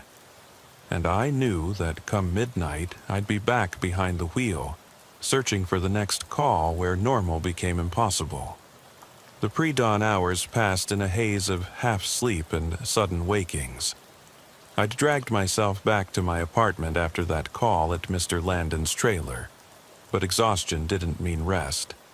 My head felt tight, as if memories were pressing from behind my eyes. Every time I closed them, I saw Henry Caldwell's swollen face, dripping with sweat, and those frantic words on the wall. "They watch at night," smeared in something dark and sticky. My phone buzzed at 4:23 a.m. It was Maria. I let it go to voicemail. I didn't want to hear her voice yet. Didn't want to promise that I was okay because I wasn't. Instead, I lay on my back and stared at the ceiling. The glow from the street lamp outside slicing slats of pale yellow across the plaster. The hush of my living room felt oppressive, as though invisible eyes ballasted the darkness. After an hour, I gave up and got dressed, still in uniform, and drove back to the station. By 6 a.m., I was filing reports from the night before. Incident numbers, times, witness statements. My handwriting looked shaky like a child's. Jacobs popped in with 2 cups of coffee, the early shift deputies yawning and filing past. I nodded wordlessly and accepted the cup. Black, no sugar. He gave me a sympathetic look and left before I could make it awkward. Despite the hours since the trailer call, I could still hear the echo of floorboards creaking, that soft tapping at the window. I found myself shooting glances at every reflective surface in the office. Computer screens, polished wood desks, half expecting to catch a glimpse of something standing behind me. The fluorescent lights felt too bright, like they were flaunting the truth rather than illuminating it. Dispatch breezed through routine calls. A 2-car fender bender on Route 10, a fight at a late-night convenience store, an alarm at the Methodist church that turned out to be mice in the attic. Nothing that would unspool your mind at 2 a.m. Nothing that would leave a message written in blood. At 10 a.m., our sheriff called a briefing for all on-duty personnel. We crowded into the small conference room. The sheriff's tone was curt. 2 items, he said. First, Mr. Caldwell is stable, out of ICU, and will be arraigned later this week. Courtesy drop-off by the Family Liaison Unit at the courthouse. Second, surveillance footage has been found at Mr. Landon's property. I'll show you. He tapped a remote, and the projector blinked to life. There, grainy and black and white, was Mr. Landon's living room. The camera was angled high, peering down like a crow's eye. The feed jumped from static to a shot of the front door trembling as someone, or something, pushed halfway in. Then the camera swiveled slowly, as if on a mount with a motor, pivoting to scan the empty room. The resolution was so poor that at first I thought the human figure crouched in the corner was a trick of the grain. But as the seconds ticked by, I saw the shape straighten, pale face emerging from shadow. There was no twitch of movement. It simply stood and stared, head tilted, as if waiting for us to notice. Then the feed cut out, static for a heartbeat, and we returned to the ceiling shot again. No timestamps, no audio, whispers broke out among the deputies. "Where did they find that?" someone asked. The sheriff clicked off the projector. "It was behind the bookcase," he said. "Older camera, battery power only. Mr. Landon insisted it was his. He claimed he installed it weeks ago because he felt watched." He let that hang in the air. "We'll catalog it as evidence. If no operable footage before the assault, that's fine, but it confirms someone, or something, was in the trailer before our arrival." My stomach knotted. The phrase, "they watch at night," drifted back to me and I swallowed hard. I couldn't look around the room without feeling those invisible eyes on me. That afternoon, I volunteered for extra patrol. Better to be out on the road than in the station's stale air. Jacobs joined me. We ran calls through the suburban streets under a blushing sky.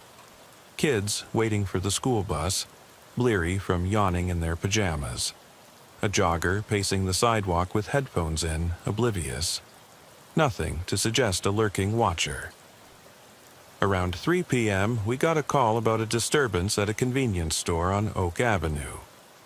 The clerk reported a tall, pale man whispering to himself at the gas pumps, then darting off into the shadows when approached. We arrived to find only the clerk. a middle-aged woman with dyed hair and nervous eyes. She described the man as more than 7 feet tall, wearing a dark hoodie, hands shoved in pockets, gaze fixed downward. He vanished before I could ask if he was okay, she told us.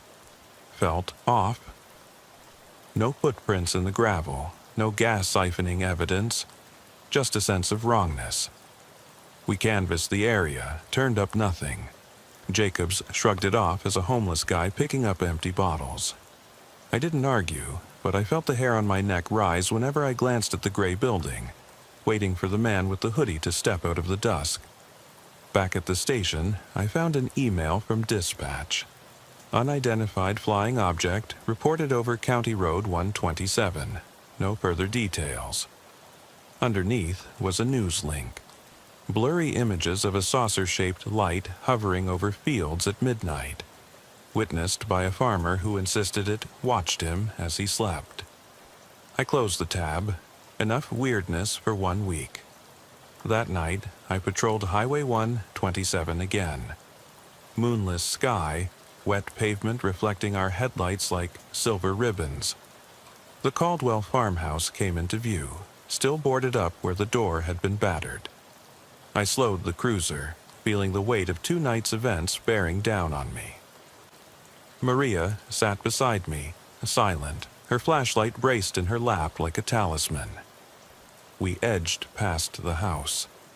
I glanced toward the broken windows, half expecting to see a figure standing inside, but there was nothing, just emptiness. The fields on either side whispered in the breeze. I turned my head back to the road, but out of the corner of my eye, I caught movement. A dark shape slipped through the cornstalks, tall, limb-like, gliding rather than walking. "Did you see that?" I asked, voice low. Maria swung her light into the field. The beam danced across leaves, then settled on the edge of the road. Footprints pressed into the soft shoulder, huge, deeper than a man's boot. They led back toward the farmhouse, then diverged, heading into the field between the rows. We parked, doors open, flashlights raised. I followed the prints into the corn, each stalk towering over me like a monolith. The air was damp, heavy with the scent of earth. The flashlight beam trembled in my hand. I called Henry Caldwell's name almost reflexively, as if he'd answer. But no voice, just that hush and the rustle of leaves overhead. Suddenly, the beam caught something strapped to a stalk, the old camera, its lens facing inward on its mount. The same battered model from Landon's trailer, battery pack taped to the back, dirt and splintered wood shavings on its base. I touched it gingerly, fingers trembling. The date stamp inside the battery compartment read 3 weeks ago, before Landon ever reported feeling watched. I snapped photos, radioed for evidence. Maria caught up, breathing hard. "Why set it here?" she whispered. "Who's filming who?" I didn't have an answer. The prints continued past the camera, deeper into the corn. We followed until the stalks thinned and we emerged into a small clearing. Grass crushed and bare, as if something huge had rested there. The air was colder, the wind gone. My breath puffed in front of me. Then I heard it. A slow, deliberate clapping, like hands striking slick skin, coming from the center of the clearing. I shone the light. There was no one there. My pulse pounded so hard it echoed in my ears. I half expected someone to step out, mask their face, but instead there was only emptiness. The soft earth beneath my boots squelched with the moisture of the night. I closed my eyes, trying to steady myself. The clapping stopped. For a moment, there was nothing but the chorus of unseen creatures in the dark. Then, from directly behind me, a voice, low, distorted, not quite human, whispered, "Why are you here?" I spun, light sweeping the clearing, but there was no one. The camera lens reflected the beam like a single, unblinking eye. I lunged for it, ripped it down, and the battery pack fell, skidding across the ground. No more clapping, no more whisper, just the cornstalks swaying. We retraced our steps, moving fast until the farmhouse came into view. I flicked on the predator lights of the cruiser. The beams sliced through the fog, illuminating nothing but fields. I climbed in, heart hammering, and slammed the door. Maria circled back with the camera. She slid in beside me, her face pale. On the drive back, I reached for the camera, watched the grainy screen strobe to life. We saw ourselves, headlights blazing, stepping out of the cruiser like invaders. But behind us, something crouched in the corn, a silhouette so tall it nearly touched the top of the stalks. It shifted its head slightly, tilted down, as if studying us. Then the image cut to static. I killed the engine on the edge of town and stared at the black screen. "Who's watching us?" I whispered. Maria didn't answer. The silence was heavier than any shout. I wondered if this was still a police call or if we'd crossed the line into something we couldn't arrest or report. I realized then that the night shift never really ends. The darkness isn't empty. It's full of eyes that follow you home. That's the thing about patrolling these roads. You learn to expect the unexpected. But nobody ever told me what to do when the unexpected is something that can't be fingerprinted, subpoenaed, or locked away. So I ask you, when the lights go out and the roads lie silent, are you truly alone, or is someone, or something, watching from the shadows?